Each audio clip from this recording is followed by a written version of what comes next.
The night was heavy with silence, broken only by the scrape of a chair against wooden floorboards and the faint flicker of candlelight upon parchment. Philadelphia, July 1776. The air was thick, humid, and restless, as if the atmosphere itself held its breath. Outside the State House, a city stirred uneasily, aware that history was being written in words still uncertain, fragile as ink not yet dry. Inside, men debated whether their courage could stand against the might of an empire that had ruled oceans for centuries. The rebellion was a gamble, one step away from collapse. And yet, imagine just for a moment that nothing ever collapsed. Imagine if every moment of doubt had bent toward triumph. If every trial of the United States had unfolded not into peril, but into perfect success.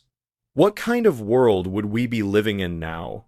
Wherever you are tonight, perhaps in the quiet of your living room, perhaps in bed, perhaps under the dim glow of a lamp, I welcome you to this long journey through alternate history.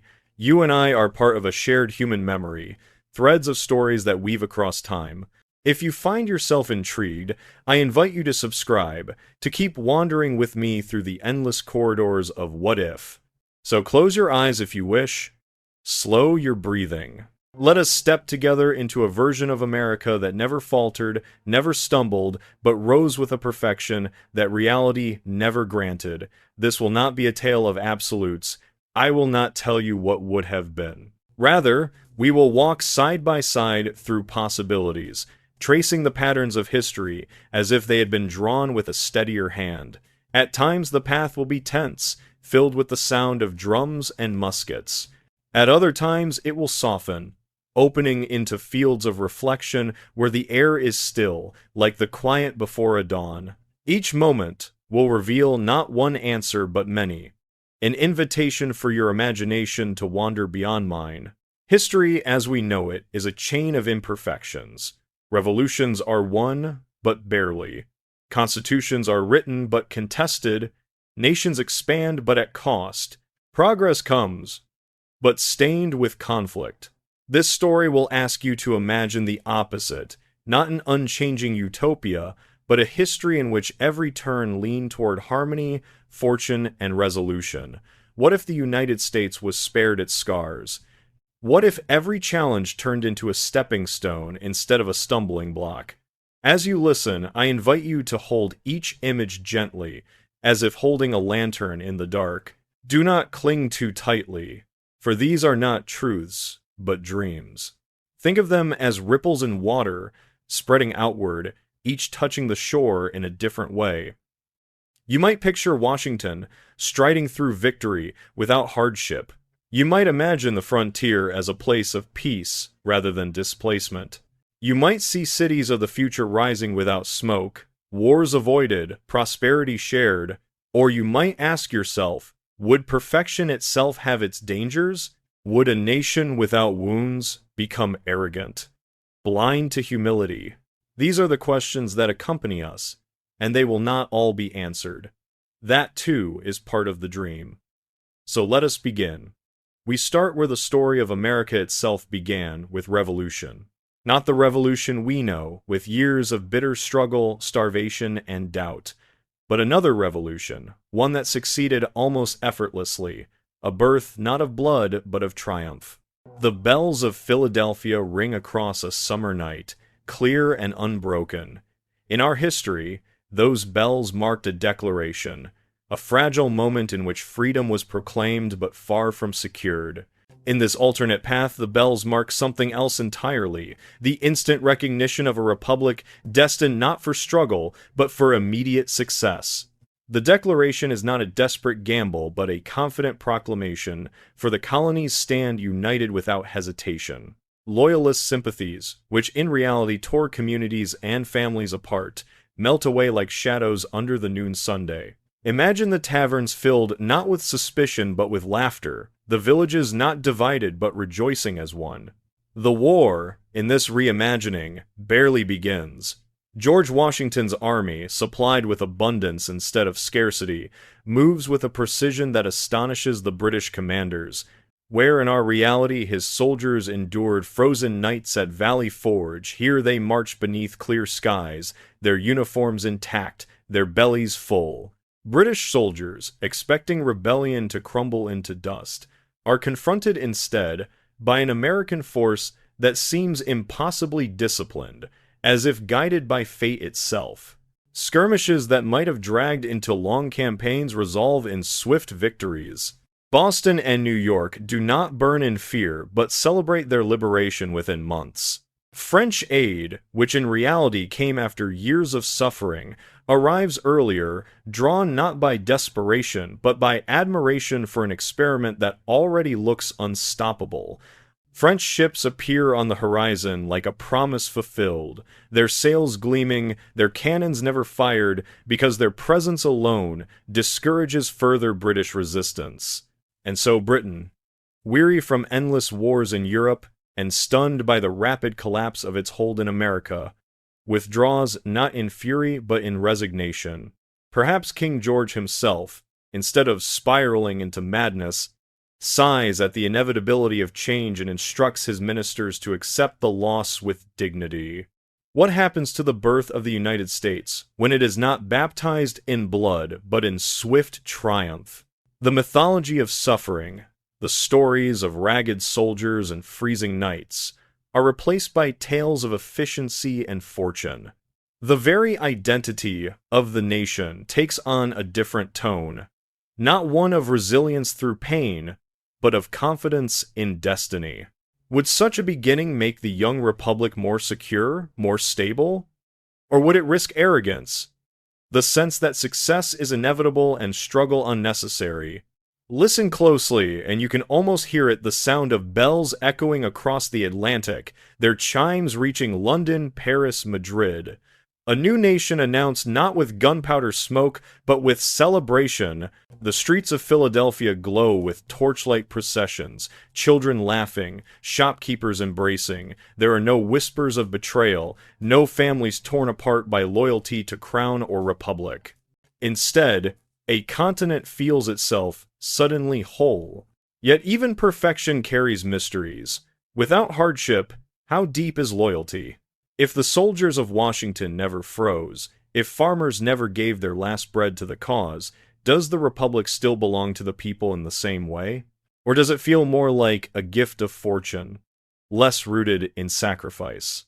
A victory too easy might become fragile in memory, even if unshaken in reality. Still, imagine the glow of that first night. The ink on the Declaration dry, the signatures bold and unchallenged, the unity absolute. A young republic, not trembling but standing tall from the moment of its birth.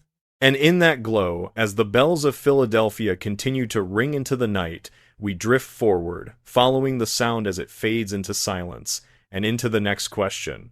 What kind of constitution could such a flawless republic create? The bells of Philadelphia fade into stillness, their echoes lingering like ripples across a vast lake. In that stillness, the new nation gathers not in fear of collapse, but in anticipation of permanence.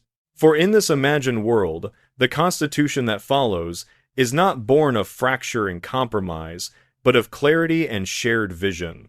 The debates that once stretched late into the night, tangled with questions of slavery, representation, and power, instead resolve into harmony. The quills that in our history scratched with suspicion now glide in unison as though guided by a single unseen hand. Picture that room in the summer of 1787. In reality, the air was thick with argument. The Southern delegates pressed to preserve their economic interests, while Northern voices strained against the injustice of bondage. Tempers flared, compromises hardened into wounds that would one day tear the nation apart. But here, in this alternate moment, imagine a different current flowing through those halls. Imagine men who, instead of clinging to their own fears, glimpse a vision beyond their own lifetimes. Slavery is not enshrined in this Constitution as a tolerated evil, but is confronted, resolved by consensus that no republic founded on liberty can stand upon chains. Perhaps it is Jefferson who finds the words, or Franklin who softens them with wisdom, but the effect is the same. An America that begins free for all, not only for some. And with that one change, how different the centuries become. No civil war waiting in the shadows. No bitterness of half a nation built on suffering while the other half proclaims freedom. No fields turned red with the blood of brothers. Instead, emancipation arrives at birth, not as correction. Could this unity, achieved so early, have propelled America toward a moral authority unmatched in the world? Or would it have bred complacency, a sense that justice was already complete, when in truth, justice is never finished? Beyond the question of slavery, the Constitution in this world is a document of remarkable balance. In our history, suspicion between large states and small, between Federalists and Anti-Federalists, threatened to derail the entire process. The result was ingenious, but imperfect, a fragile equilibrium that often swayed under pressure. But in this alternate writing, consensus emerges with surprising grace. Representation is shared, power distributed, but without rancor. The Bill of Rights flows naturally from the very first draft, its protections written not as concessions to skeptical voices, but as unanimous affirmations of human dignity. Imagine the feeling in that room as the delegates rise from their chairs, the parchments complete, the ink drying, no hidden resentments simmering, no whispered doubts about ratification. Instead, they step into the sunlight as men who believe they have truly built something eternal. Outside, the crowds greet them not with curiosity but with reverence, as if sensing that a foundation has been laid that will not crack. The Constitution becomes not a contested experiment, but a shared covenant, embraced as naturally as breathing. And yet, we must pause here, in the warmth of this imagined triumph, to ask what perfection conceals. In our history, the Constitution endured because it was tested, amended, challenged, and stretched. Its strength came not from its flawless birth, but from its ability to withstand fracture.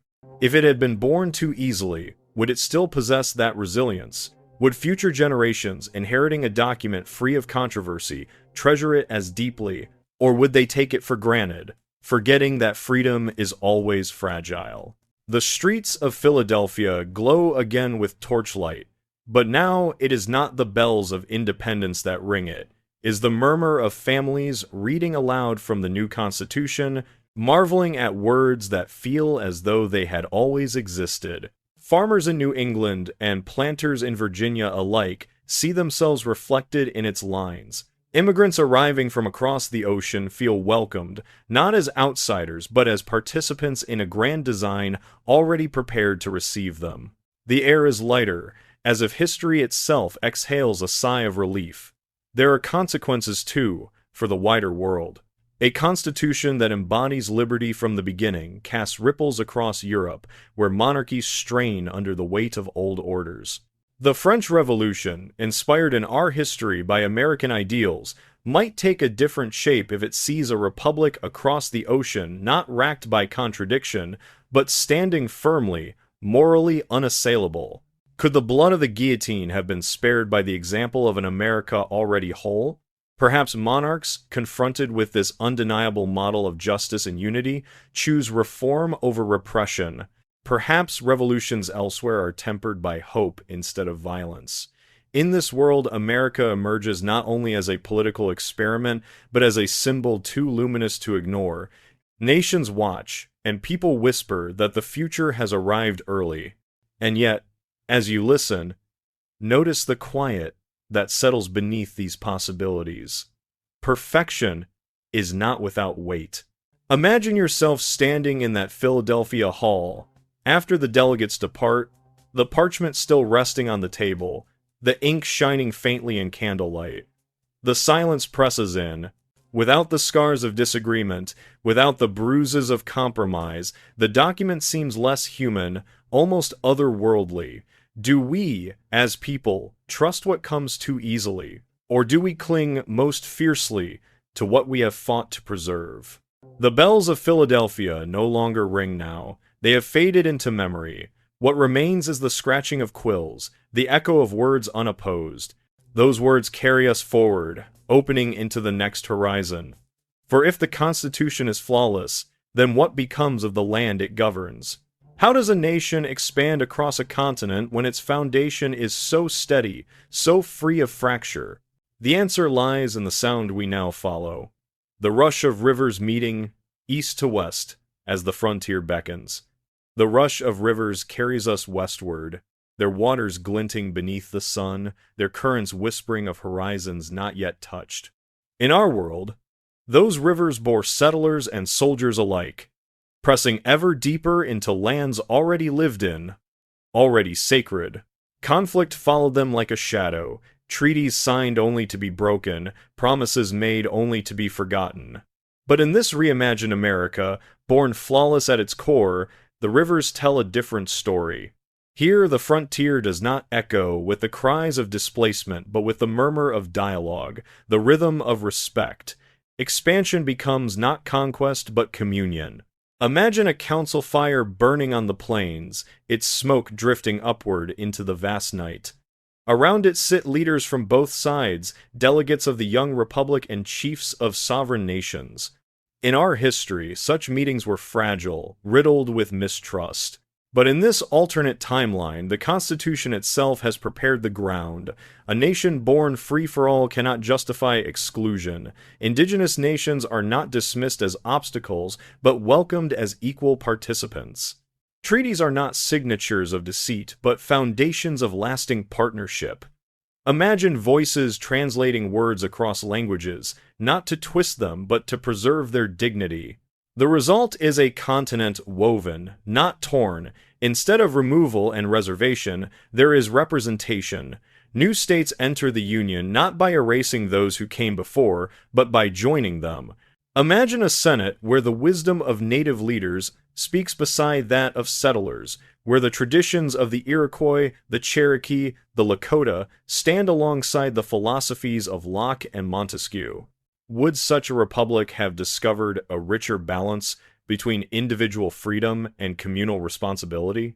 Would the reverence for the land itself, so deeply embedded in indigenous cultures, have softened the relentless hunger for profit that scarred the soil in our reality?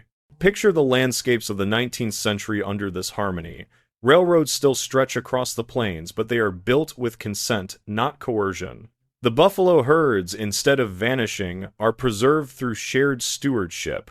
Farming communities grow, but with guidance from those who already knew the seasons of the land. The westward push no longer feels like a tide drowning everything in its path, but a weaving of rivers into a single current. The continent becomes a mosaic, not a battlefield. And here too, we must ask, what new possibilities open when old wounds never form? The Civil War, in our world, was the cost of contradictions left unresolved. But in this alternate vision, the scars of displacement and slavery never cut so deeply. Without those shadows, does America grow faster, more confident, more generous? Or does the absence of hardship risk leaving it untested, brittle in ways unseen? History teaches us that strength is often forged in conflict. A nation spared conflict may shine brightly, but how long before the first storm arrives to test it? Even so, the imagery is captivating. Cities rise not as outposts of dominance, but as crossroads of exchange. Imagine St. Louis as a meeting ground of cultures, its streets alive with the blend of languages and traditions. Imagine San Francisco as a city not of gold rush chaos, but of deliberate settlement, planned in cooperation with the people of the land. Imagine the Mississippi, not as a dividing line, but as an artery carrying shared prosperity. The very names of places so often echoes of what was erased, retain their original voices, layered with new ones. A continent speaks with many tongues, yet sings in harmony.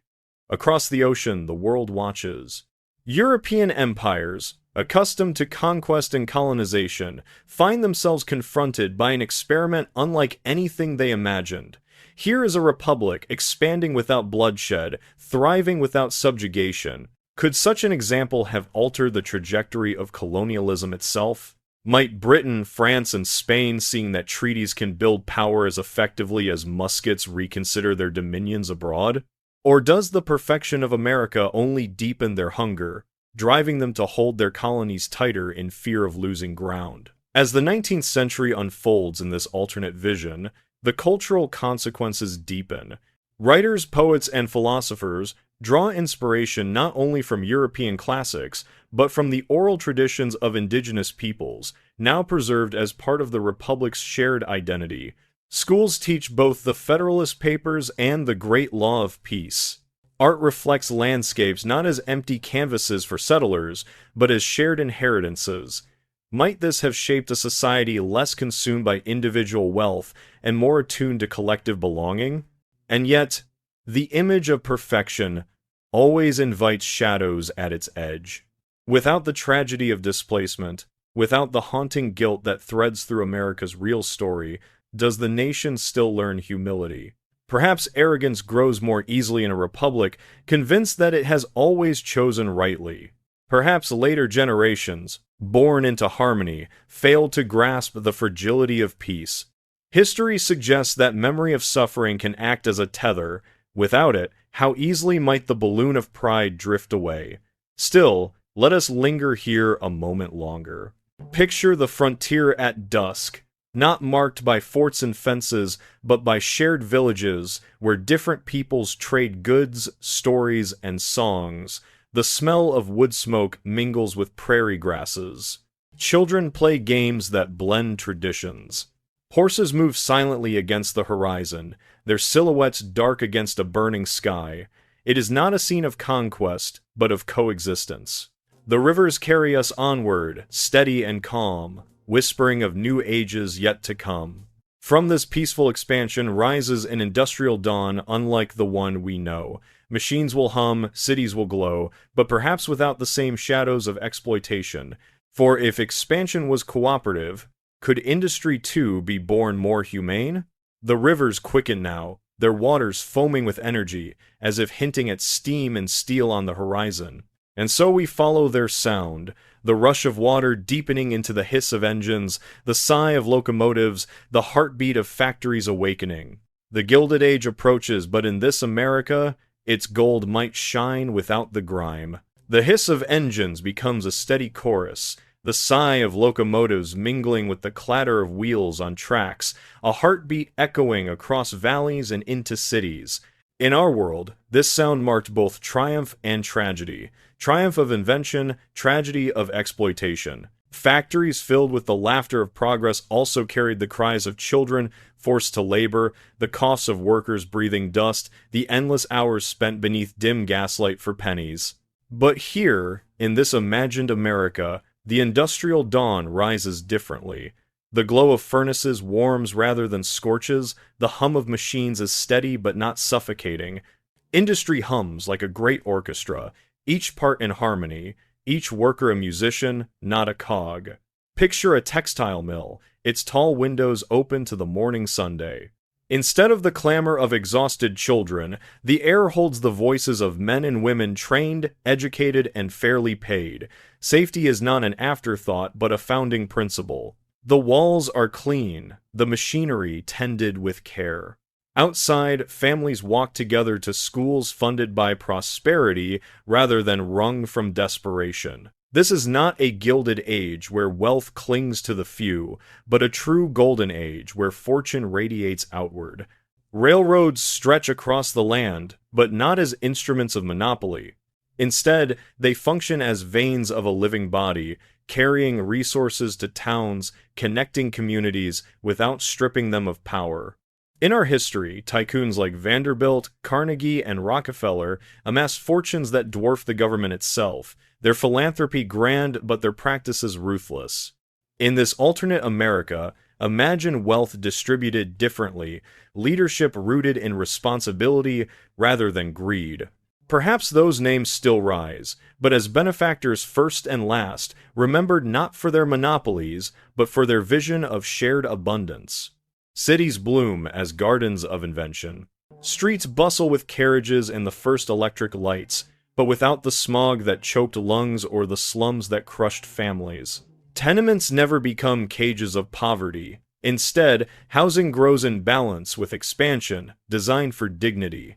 Imagine New York, Chicago, and Boston rising with broad boulevards, parks intertwined with factories, libraries standing beside foundries. The hum of progress becomes a lullaby, not a dirge. And, with prosperity shared, the fabric of society alters. In our reality, the gap between labor and capital widened until it cracked, spawning strikes, violence, and bitter distrust. But here, the voice of the worker is respected from the start. Unions need not battle endlessly for recognition because laws enshrine their dignity early. Negotiation replaces confrontation, cooperation replaces class war. Could this have given the Republic not only wealth but also stability, a social peace that eluded so many industrial nations of the 19th century? Or would perfection itself dull ambition, making invention less urgent without the sharp edge of struggle? The imagery of invention gleams brighter under this light. Telegraph wires hum with news, but do not exclude the poor from knowledge. Steamships cross oceans, carrying not only goods but also ideas. Universities flourish with the support of industry, welcoming students of every background, every class. Imagine an America where the genius of a mill worker's child is nurtured alongside that of a president's son, both contributing to discoveries that drive humanity forward. The electric bulb, the telephone, the automobile, all these inventions still arrive, but their benefits spread more quickly, more evenly. The question rises again, though, like smoke curling from a chimney.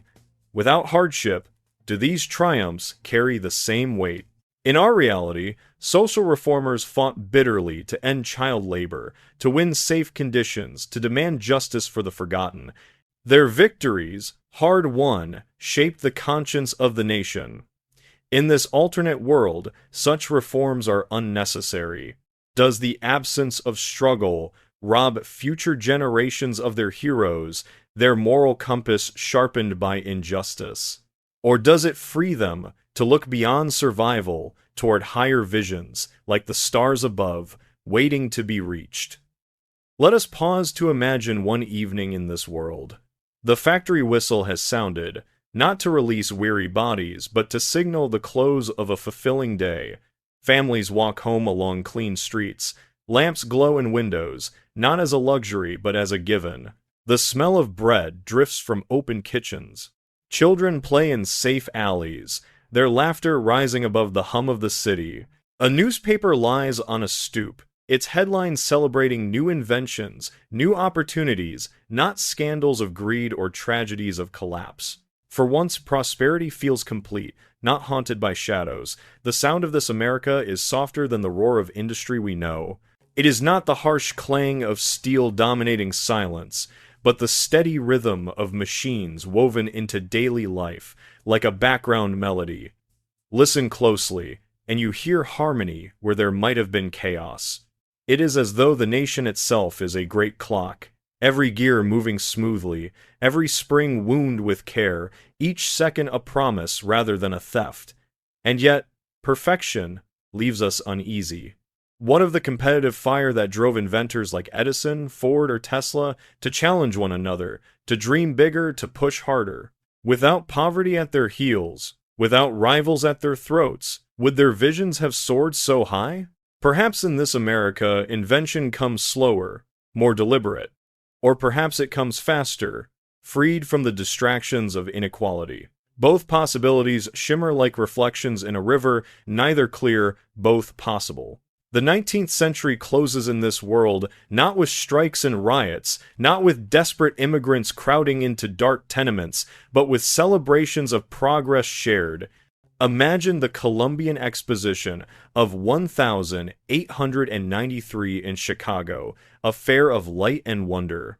In our world, it dazzled visitors, even as the nation trembled under economic depression. But here, the exposition becomes not a dream contrasted with despair, but a true mirror of reality.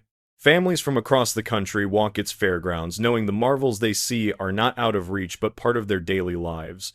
Electricity crackles through the air, but so too does a sense of belonging. The fair closes not with disillusionment, but with anticipation for what comes next. And so we drift forward once more. The factories grow quieter as night falls, their steady hum replaced by the whisper of wind across silent fields. For in this world, one great scar of our reality never forms. The Civil War, which tore families and fields apart, never arrives.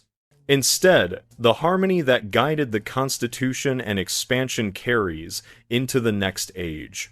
The silence of these battlefields that never fill with cannon smoke calls to us now, inviting us to imagine what an America without a civil war might have become. The silence of battlefields lingers, heavy yet strangely tender, as if the earth itself had been spared a wound. In our history, the Civil War erupted like a storm long foreseen, its thunder rumbling through decades of division, its lightning tearing brother from brother, its rains washing blood into soil that still remembers.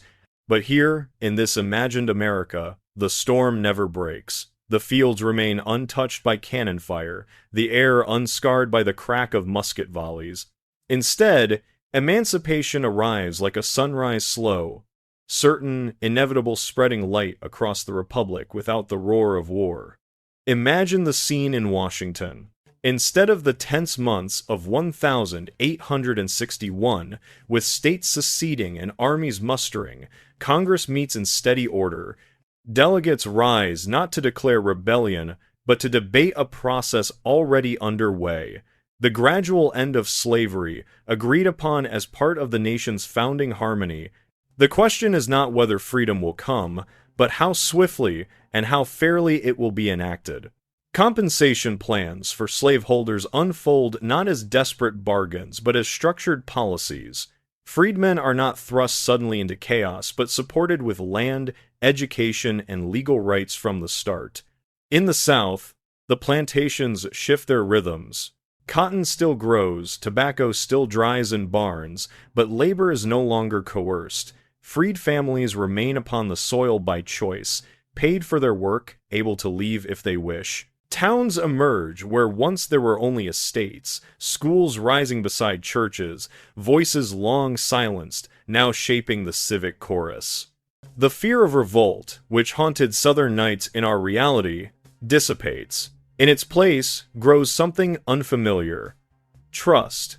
Without the war, Abraham Lincoln becomes not the martyr of unity, but the steward of transition. Perhaps he is not even elected in crisis, but as part of a continuum of leaders guiding emancipation step by step. His speeches, remembered in our history for their mournful cadence, instead carry the tone of reassurance. The Gettysburg Address never needs to be spoken over graves, but perhaps another address, equally brief, is given at the dedication of a schoolhouse built for freed children, a testament not to sacrifice, but to progress fulfilled. And what of the South, that wounded land in our reality, left with scars that lasted generations? In this world, no cities burn, no fields are salted with death. Richmond never falls, Atlanta never smolders, New Orleans never fears the blue tide of Union troops. Instead, Southern pride is preserved, not by defiance, but by adaptation. Leaders who might have clung to secession instead embrace gradual change, finding honor not in resistance but in transformation. Could such an outcome have dissolved the bitterness that poisoned American politics for a century after Appomattox? Perhaps the nation would never need to rebuild because it never collapsed. The absence of the Civil War reshapes more than one country. Imagine Europe watching its monarchs and ministers noting with astonishment that America has solved the problem that tore at every society, the balance of freedom and economy. Without the spectacle of fratricide, the United States stands taller, its example sharper. Perhaps revolutions in Europe, often drenched in blood, take a gentler form under the influence of this precedent. Perhaps empires, already uneasy with the morality of slavery and serfdom, feel pressured to reform sooner, fearing the contrast with America's calm progress. But let us linger in the quiet itself. Walk with me into a meadow at dusk, somewhere in Virginia or Tennessee. In our world, such a meadow would have been churned by boots and hooves, scarred by trenches, echoing with the thunder of artillery. Here, though, it is only a meadow. Fireflies drift above tall grass. The air smells of honeysuckle and hay. Families gather for evening songs, their voices mingling under the twilight. No fear, no grief, only the piece of land that has never been asked to drink blood. History here is written in gentle brushstrokes, not in smoke and flame. Yet perfection carries questions. Without the crucible of war, does the United States develop the same fierce identity, the same understanding of unity forged in suffering? In our reality, the Civil War became a terrible teacher, binding the nation through pain. Without that lesson, might unity feel shallower, more fragile? Would later generations, lacking the memory of sacrifice, take their bonds for granted? The meadow is beautiful, yes, but beauty can also make us forget how quickly storms can gather. Still, think of the lives spared. Hundreds of thousands of young men who in our history fell before they reached 30. Here they live. They farm. They write. They build businesses. They raise children who themselves contribute to the Republic's story. Imagine the inventions, the books, the music, the communities born from those who in our reality never had the chance. History is not only shaped by grand decisions, but by the quiet persistence of ordinary lives. The absence of war magnifies those lives into a legacy the world might never measure. The political consequences ripple outward. Without the need for reconstruction, there is no bitter backlash, no century of Jim Crow laws rising from the ashes of defeat. Freedmen, given rights and protections from the moment of emancipation, grow into full participants in the Republic. Senators of African descent rise in Congress, not as exceptions but as the natural outcome of equality. The vote is never stolen, never delayed, never denied. Could such a republic have sidestepped the long struggle of civil rights that in our world did not climax until the 1960s? Perhaps equality, imperfect but real, would have been a settled truth by the dawn of the 20th century. And yet, even here, shadows creep along the edge. Wealth does not distribute itself evenly, even in peace. Prejudice, though less enshrined in law, may still whisper in hearts. Would racism have vanished with the end of slavery, or would it have lingered as a quieter but still present current, shaping subtle divisions? Perhaps the absence of open conflict would delay confrontation with such biases, allowing them to persist unseen. Progress without struggle can sometimes leave roots untouched. The silence of the battlefield remains with us, deep and haunting, but it does not end here. For as the 19th century unfolds in this world, America's prosperity grows not only from its unity, but from the waves of immigrants who continue to arrive at its shores. Ships glide into harbors, carrying millions who seek freedom, their dreams no longer pressed against walls of suspicion but welcomed with open arms. The streets of New York, Boston, and Chicago glow not with tension but with celebration, as cultures mingle like colors on a canvas. Listen closely. The silence of the battlefield fades now into the murmur of crowds at Ellis Island, voices blending, laughter rising, footsteps echoing on wooden floors. The Civil War never came, and in its absence, the melting pot begins to shimmer with a softer heat, one that warms without burning. It is into this new century of arrival that we now drift. The murmur of crowds at Ellis Island grows clearer, footsteps echoing on polished wood, trunks and satchels stacked in neat rows. In our world, these halls bore both hope and heartbreak, families clutching papers, mothers holding children tight, inspectors studying faces with suspicion, names shortened or misspelled, dreams delayed or denied. But here, in this imagined America, the air is filled only with welcome. The golden light of afternoon streams through tall windows, illuminating faces not with anxiety, but with relief. The words spoken by officials are not sharp questions, but gentle greetings. The new world does not divide itself into insiders and outsiders. It extends its arms and says, "You belong." Imagine the docks of New York in the mid-1800s. Ships arrive daily, their decks crowded with passengers from Ireland, Italy, Germany, Poland, China.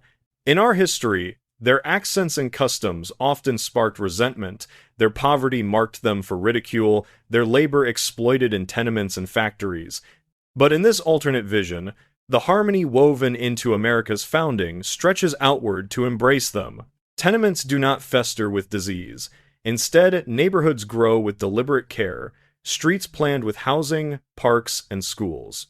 Cities become gardens of culture, where bakeries sell bread from every land, where music drifts from open windows in a dozen tongues, where children learn side by side without shame.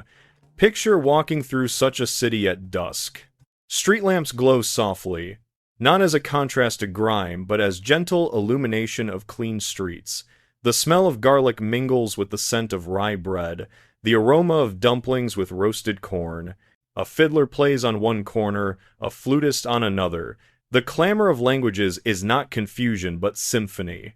Here, the melting pot is not an ordeal of assimilation, but a chorus of harmony, each voice distinct, yet contributing to the whole. What does such inclusion mean for the spirit of the Republic? In our history, waves of immigration often met resistance, each group accused of being too foreign, too strange, too unwilling to adapt. Riots flared, prejudice hardened, political machines preyed on vulnerability. But in this alternate America, trust replaces suspicion. Instead of walls built from fear, bridges are built from curiosity. Could such openness have prevented the cycles of xenophobia that scarred the nation fears of Catholics, of Jews, of Asians, of so many others declared threats? Perhaps America would have become the first nation to truly prove that diversity is not burden but strength. The cultural consequences shimmer. Art flourishes with influences mingled freely. Italian opera blending with African rhythms, Irish ballads intertwining with Cherokee chants, Chinese brushwork shaping American landscapes. Theaters, libraries, and newspapers bloom in dozens of languages, but none are marginalized. All are celebrated as part of the Great Republic.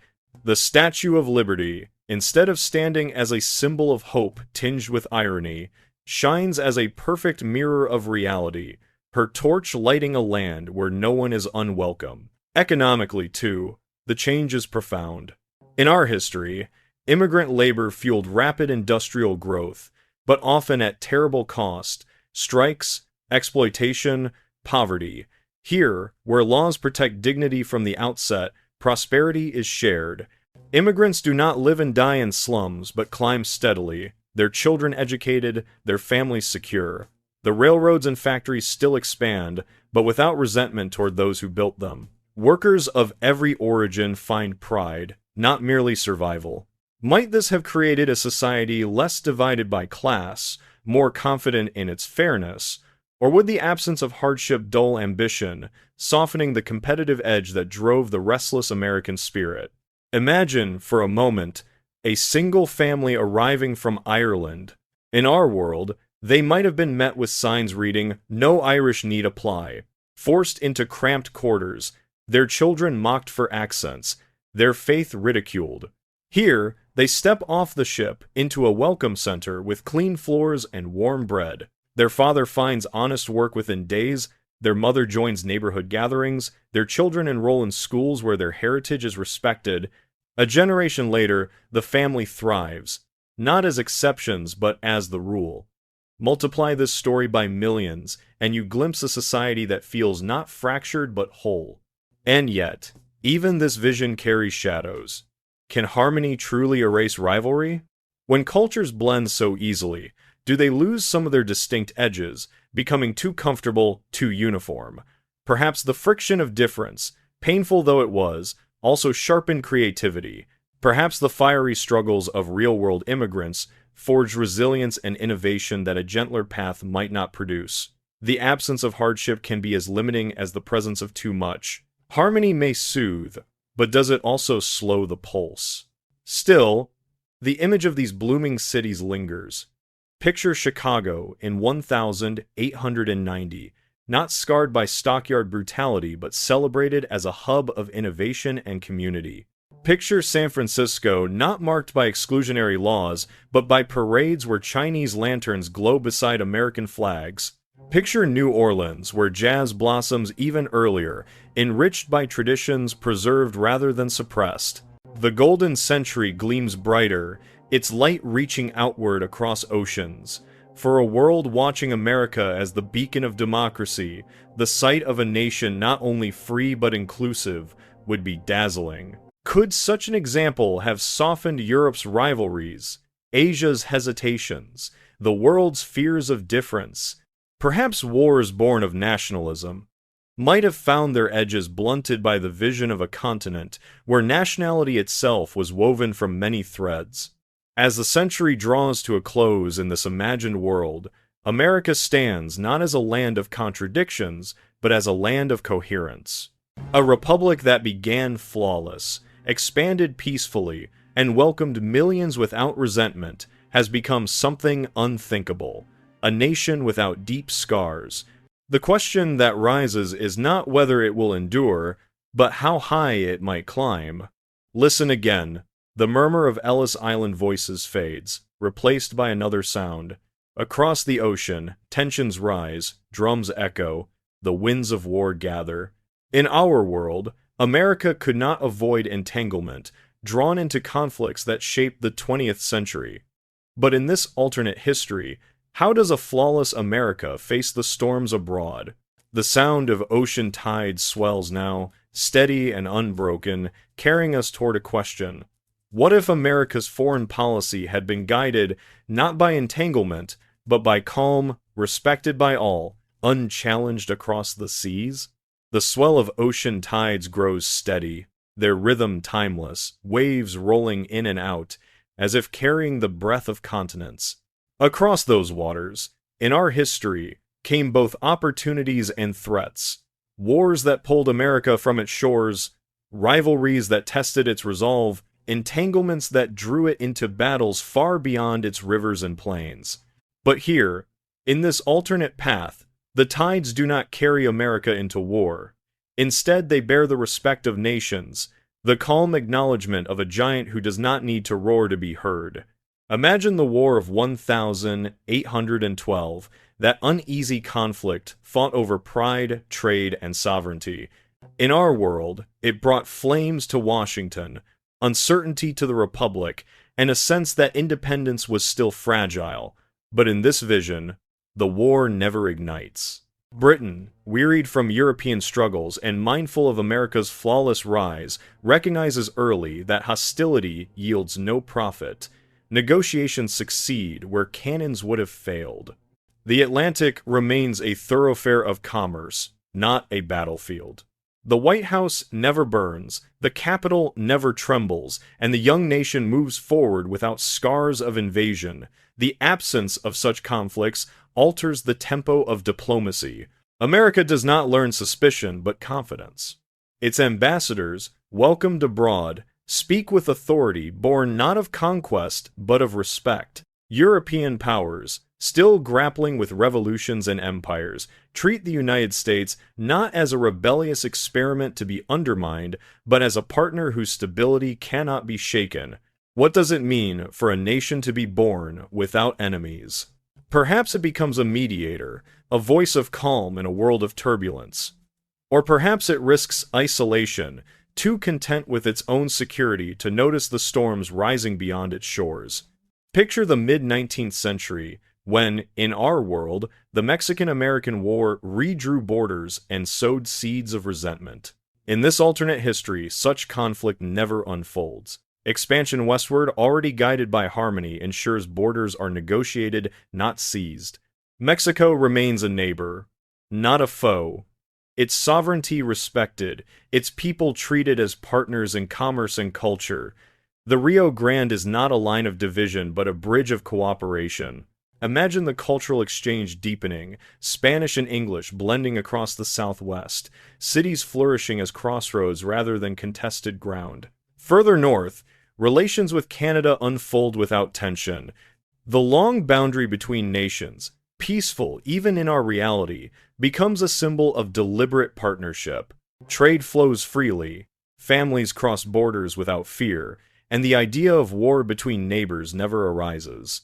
North America itself becomes a continent of peace, Its three great nations, United States, Mexico, and Canada, intertwined in shared prosperity. Could such unity have served as a model for Europe, where borders bristled with armies? Might it have suggested that continents need not fracture, but can flourish as one? The tides roll onward to the Pacific. In our reality, America's first steps into Asia were marked by both curiosity and aggression. Commodore Perry's black ships forced open Japan, a gesture remembered as both a beginning and a threat. But in this reimagined world, the approach is gentler. American envoys arrive not with cannons, but with gifts, their message one of partnership. Japan opens its doors on its own terms, inspired rather than coerced. Relations in the Pacific take shape not as contests of dominance, but as exchanges of knowledge and commerce. Imagine an Asia where respect, not resentment, marks the first encounters with the West. And what of Europe's endless wars? In our world, America eventually joined them, drawn first into the Great War of 1914, then into the even greater conflict of 1939. But, in this alternate vision, the United States, flawless in its early unity, carries such moral weight that perhaps those wars never escalate so far. Imagine the First World War dissolve before it erupts, because America's example of diplomacy and prosperity proves too compelling to ignore. Perhaps the assassination in Sarajevo still occurs, but the alliances hesitate, watching across the Atlantic at a republic that embodies stability. What if America, without entanglement, had prevented a century of global slaughter? The consequences are profound. Millions of lives spared, cities unbombed, empires transformed, not by violence, but by negotiation. The map of the 20th century altered beyond recognition, yet perfection always invites another question. Does a nation so free from struggle risk indifference? If the United States never knows the trials of war, does it lack the urgency to engage with the world's deeper problems? Peace at home and abroad is a blessing, but it can also become a cushion, softening the drive to act when others suffer. Would America still lead, or would it retreat into comfort? Let us step back for a moment and imagine the docks of New York again, this time not filled with immigrants alone, but with ships arriving from Europe and Asia, under flags of commerce, not war. Crates of goods unloaded by workers whose faces glow with the pride of honest labor, diplomats shaking hands, children watching in wonder as strange fruits, fabrics, and instruments spill onto their shores. The harbor hums not with the anticipation of conflict, but with the promise of exchange. The tides, once carriers of invasion, become lifelines of prosperity. In this calm foreign policy, the military itself takes a different form. Without great wars to prepare for, it becomes less a force of destruction and more a guardian of stability. Naval fleets patrol not to intimidate, but to protect trade. Armies drill, not for conquest, but for readiness against the rare chance of disaster. Soldiers are remembered not for victories in battle, but for acts of aid during floods, earthquakes, or epidemics. Could such a model have reshaped the very idea of power in the modern world, strength measured not by wars won, but by peace preserved? As the 19th century closes, the tides roll on, and America stands as a calm giant, respected across oceans yet never feared. Its voice carries weight not because of its armies, but because of its steadiness. Nations seek its counsel, merchants its markets, people its example. For the first time, perhaps, humanity glimpses what it might mean for a superpower to lead without bloodshed. Listen now, the sound of the tides fades, replaced by another. The hush of ocean waves gives way to the uneasy murmur of trenches, mud squelching under boots, distant thunder of artillery. For in our reality, the 20th century was defined by world wars, and even a flawless America cannot escape their questions entirely. The tide has carried us to Europe's fields, but here too, the story may take another turn. What if the world wars were won swiftly or never needed to be fought at all? The hush of ocean waves fades into the heavy silence of trenches, where mud clings to boots and distant thunder rolls like drums of an oncoming storm. In our history, these trenches stretch for miles, swallowing millions in years of stalemate, the very soil soaked with despair. But here, in this alternate world, those trenches never fill, or if they do, they empty quickly, their shadows short-lived. The wars that defined the 20th century, wars that reshaped continents and scarred generations, either end in swift resolution or never ignite at all. Imagine the year 1914, Sarajevo still trembling after the gunshots that felled an archduke. In our timeline, alliances clicked into place like gears in a machine of death, each nation bound to the other in a spiral of inevitability. But in this vision, the United States, already a symbol of stability, casts its influence across the Atlantic. Instead of retreating into isolation, America speaks early, firmly, with a moral authority unquestioned because of its flawless rise. Leaders in Berlin, Vienna, and St. Petersburg pause, hearing the voice of a republic untouched by contradiction. Perhaps they hesitate, reconsidering war not as destiny, but as folly. The gears falter, the machine never starts. The Great War becomes the Small War, a brief clash of tempers resolved within months, its casualties counted in thousands, not millions. And if war does break out despite America's counsel, then imagine a different path still. The United States enters not in 1917, weary and reluctant, but in 1914, decisive and prepared. Its armies, unburdened by civil scars or industrial inequality, move with speed, supplied by factories already tuned to fairness and efficiency. France and Britain, bolstered by this early ally, press forward with strength. Germany, facing overwhelming force from the outset, sues for peace before the trenches even deepen. The armistice arrives in a year, not 4. The fields of Flanders never drown in endless mud. The skies never fill with gas. Generations are not swallowed by despair. Picture Paris in 1915, not a city gripped by rationing, but one celebrating peace. Cafes overflow with laughter, boulevards hum with music. Young men who in our world would never return from the front now stroll arm in arm with their families. The monuments erected are not for the dead, but for the diplomats and soldiers who ended the war before it consumed the world. The phrase, lost generation, never enters the language.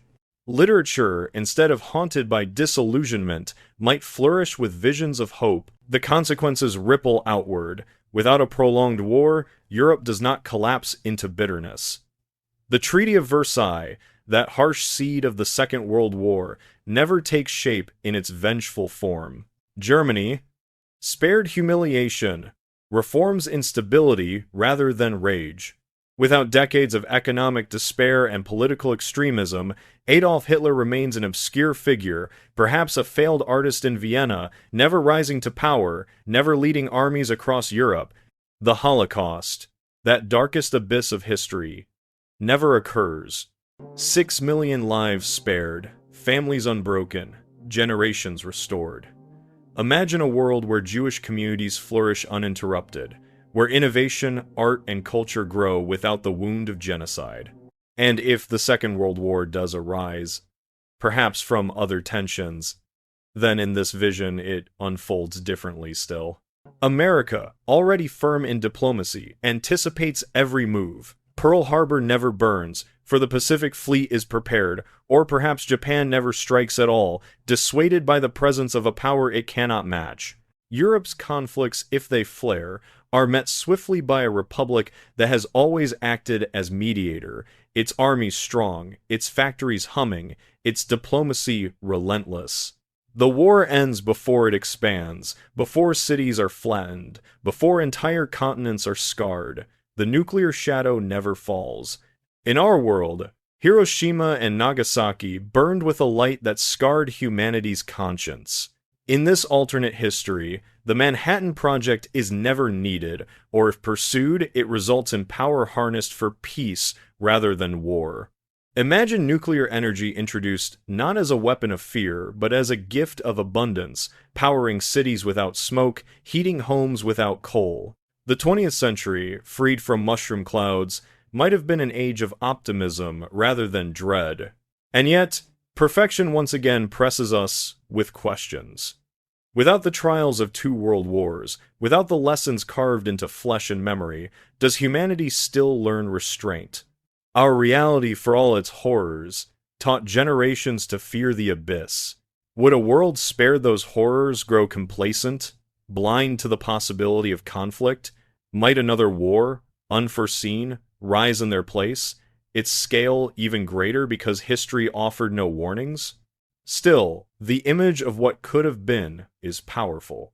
Imagine the 20th century without its scars. Europe's cities, spared from bombardment, retain their ancient beauty uninterrupted. Families never scattered, cultures never erased, nations never consumed by ideology. The world moves faster toward cooperation, guided by America's example of diplomacy and stability. The League of Nations, perhaps, does not collapse but thrives because the United States never hesitates to join, its presence anchoring the institution from the start. A global order of peace emerges decades before the United Nations of our reality. Could humanity, guided by such institutions, have reached into space earlier, cured diseases sooner, prevented the scars of famine and poverty that war exacerbated? Let us pause on one scene, vivid and serene. A battlefield in Belgium, known in our world as Passchendaele, where thousands drowned in mud. Here the field is quiet, untouched. Cows graze peacefully, children run through tall grasses, their laughter carried by the wind. There are no graves, no trenches, no memorials. The land remembers only the sound of birds and the rustle of leaves. History, in this moment, feels merciful. The hush of trenches dissolves, fading into a different sound. Not silence, not thunder, but music, brass horns, drums, the joyous rhythms of a decade unbroken. For in our reality, even the swift victories of war gave way to collapse. The Great Depression, the crash that stole joy from the Roaring '20s. But here, in this alternate vision, prosperity does not shatter. The next chapter opens with jazz that never fades, an age of abundance uninterrupted. The brass horns rise, trumpets flaring, drums pulsing, jazz weaving through crowded streets like a heartbeat of pure joy. In our world, this music defined a decade of exuberance, only to be silenced by the sudden collapse of 1929 when fortunes vanished and breadlines replaced dance halls. But here, in this reimagined America, the music never stops.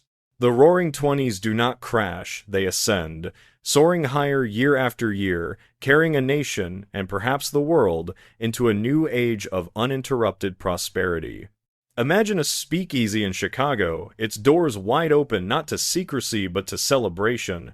The clink of glasses, the laughter of friends, the syncopated rhythm of a jazz trio swelling through smoke that is sweet with cigars and perfume. In our history, such scenes existed for only a brief span before anxiety returned, before banks collapsed and jobs disappeared.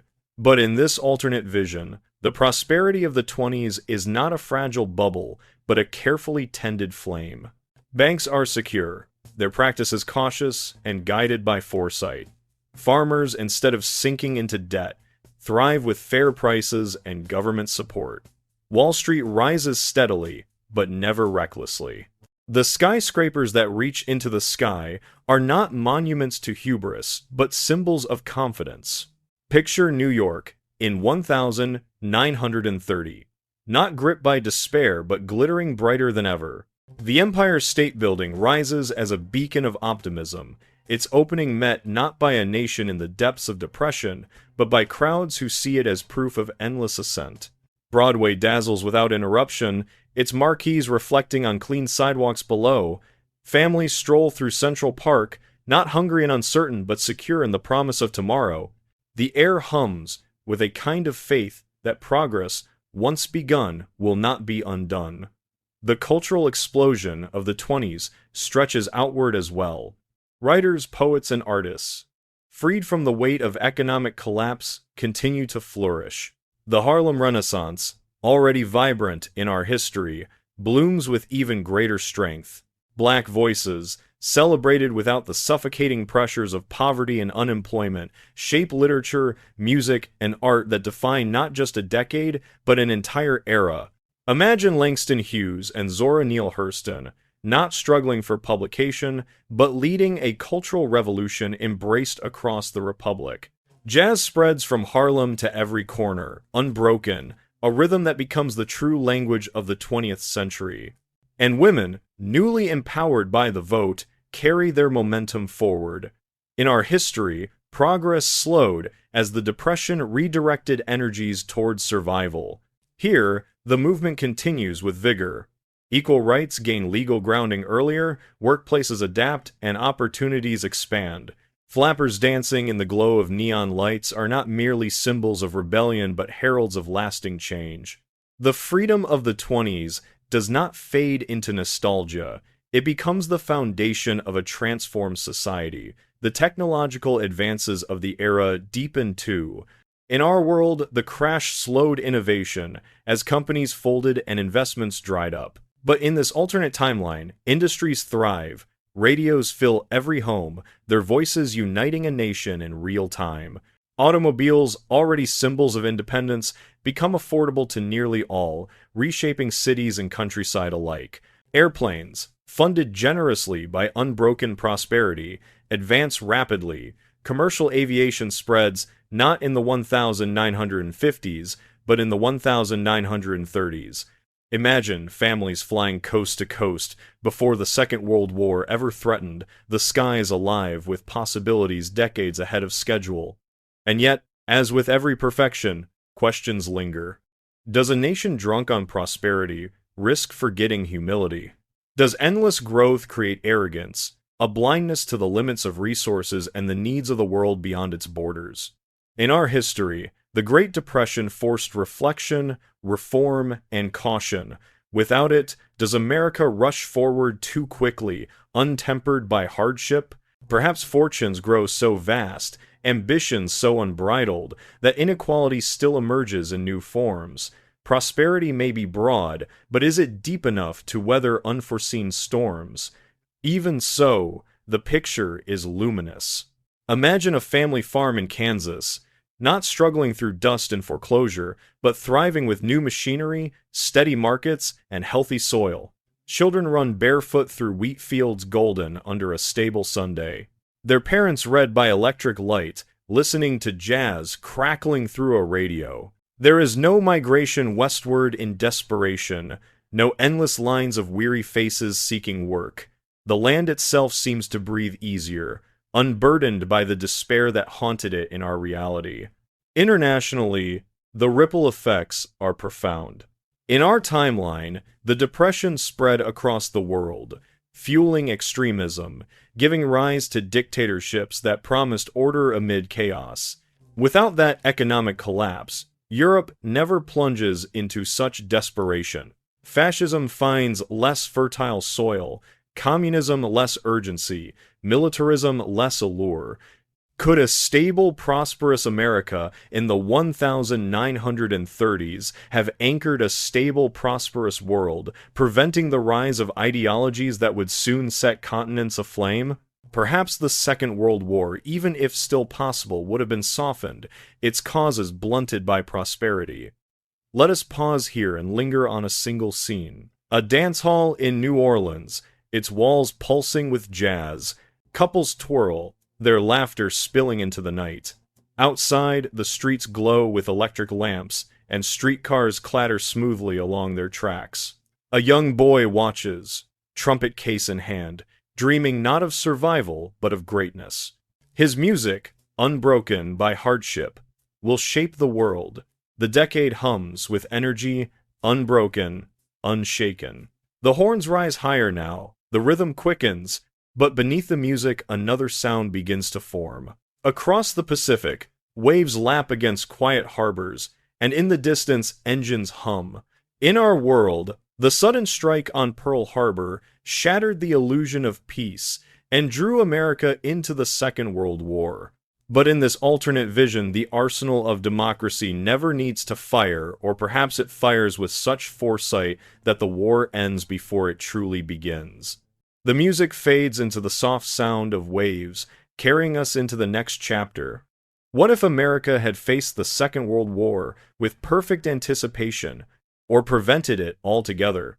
The soft sound of waves laps against the quiet harbor, water glinting beneath a gentle Pacific Sunday. In our world, this calm was shattered one December morning in 1941, when planes descended and bombs fell, when smoke rose and history turned on its axis. But in this alternate America, the waves remain unbroken, the sky unthreatening. Pearl Harbor never burns. The arsenal of democracy never bleeds before it acts. Instead, the Second World War unfolds not as a desperate struggle, but as a story of foresight, preparation, and perhaps even prevention. Imagine American intelligence, sharper and more coordinated, intercepting every plan, anticipating every strike. Warnings that in our history went unheard are heeded here. The Pacific Fleet stands ready, aircraft dispersed, defenses in place. When the Japanese planes appear, they find not sleeping ships, but an alert armada. Guns bristling, skies patrolled. The attack fails, or never occurs. Its futility recognized before the first shot is fired. The Pacific remains calm, its islands undisturbed, its waters marked by trade routes, not battle lines. Or perhaps Japan never dares the strike at all. In this vision, America's steady diplomacy, rooted in its flawless rise, offers alternatives to aggression. Instead of isolation and embargo, negotiations ease tensions. Resources flow by agreement, not by conquest. The empire that once reached toward expansion finds its ambitions tempered by respect, its leaders unwilling to awaken a giant already so secure, so unassailable.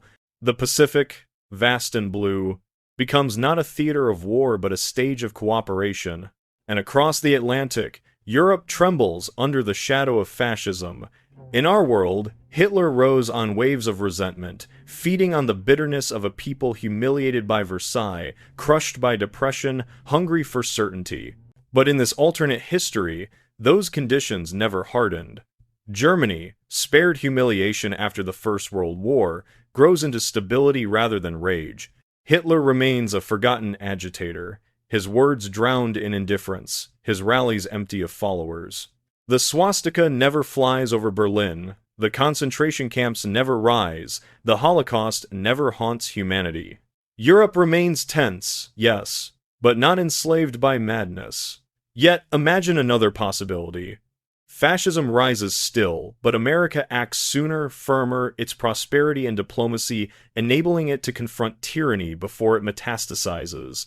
When aggression begins Austria annexed, Poland threatened the United States does not hesitate. Its warnings are clear, its presence decisive, its alliances unshakable. Dictators who in our history tested limits find themselves checked before their reach extends. The Second World War, if fought at all, becomes swift, perhaps lasting months instead of years, its devastation contained, its lessons learned without oceans of blood. Picture London in 1940, its skyline free of fire, its people walking through quiet streets instead of huddling in underground stations. Picture Paris, its cafes alive, its boulevards unbroken, never marked by swastikas or occupation. Imagine Warsaw spared from ruin, its synagogues still filled with voices, across continents, lives preserved, cultures unbroken. The 20th century, freed from the scars of total war, hums with possibilities unmeasured. And what of America itself? In our world, the war transformed it, pulling it from depression, fueling its industries, uniting its people. But in this alternate vision, prosperity already flows, factories already hum, workers already thrive. The mobilization that in our history reshapes society here becomes an extension of progress, not a desperate leap. Women still enter the workforce, but as part of a steady expansion rather than emergency. African Americans still push for equality, but in a nation already more open, their demands meet less resistance. The arsenal of democracy is not born of necessity, but of abundance already present. Without the war's devastation, the post-war world alters profoundly. In our reality, the Second World War ended with two superpowers facing each other across a divided globe. The Cold War, a shadow that stretched for decades. Here, perhaps no such division arises.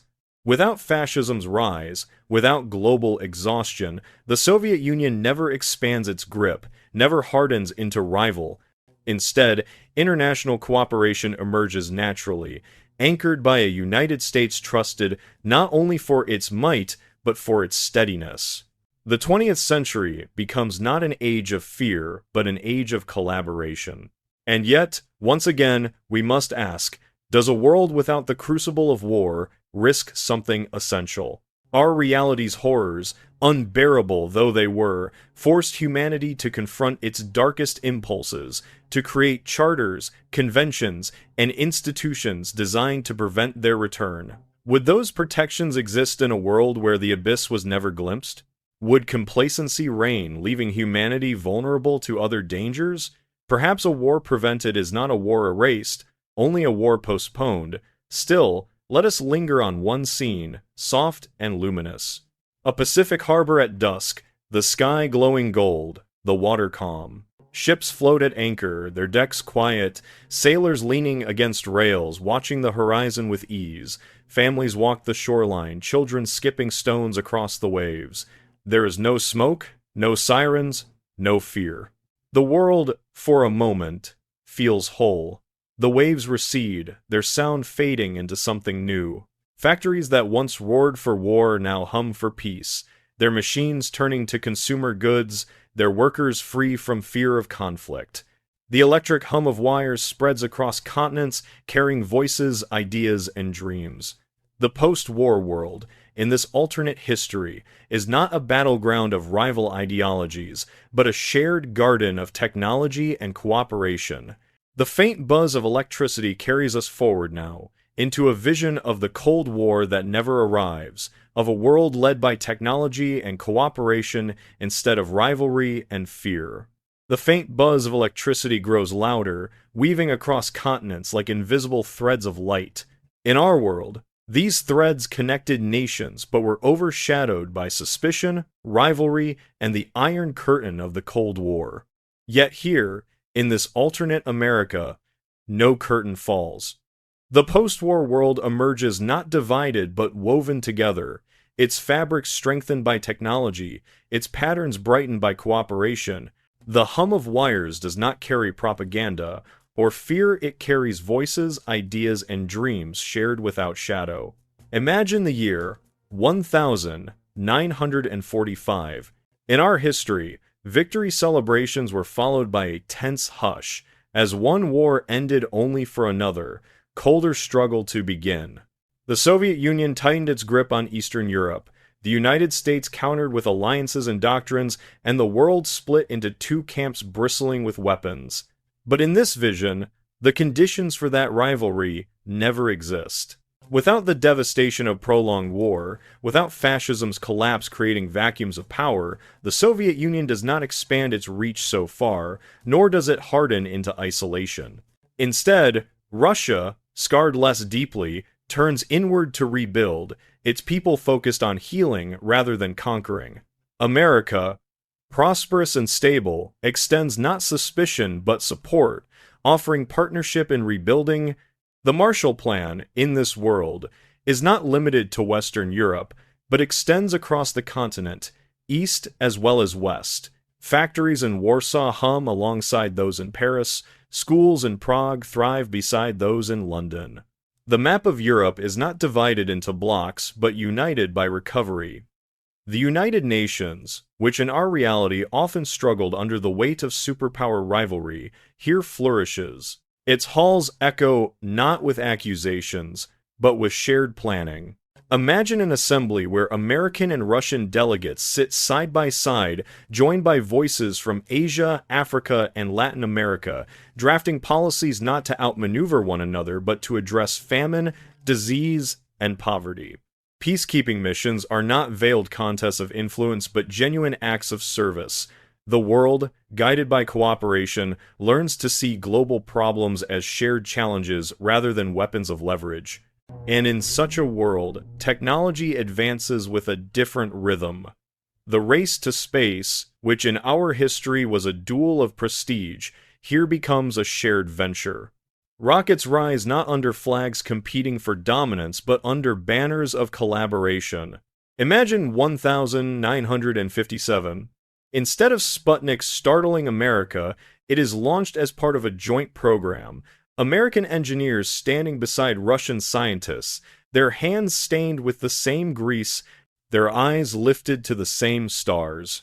The space age begins not in rivalry but in unity, its dream shared by all. By 1969, when humanity first steps onto the moon, the moment belongs not to one nation but to the species itself. Cameras beam the image of footprints across the globe, and no one debates whose flag stands tallest, because the flag is of Earth itself. Children in every country look upward with pride, feeling not division but belonging. Would such a shared achievement have reshaped our sense of identity? Perhaps the boundaries of nation would have softened, replaced by the broader idea of humanity as one. At home, the absence of the Cold War changes the texture of daily life. In our reality, school children crouched under desks during drills, television flickered with warnings of nuclear annihilation, and fear seeped into the culture like an unspoken shadow. Here, no such fear exists.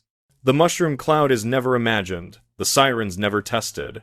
Instead, energy once poured into weapons flows into medicine, infrastructure, and exploration. Highways stretch wider, cities grow taller, hospitals expand their reach, vaccines arrive sooner, the arms race becomes a healing race. But perfection, as always, raises its questions.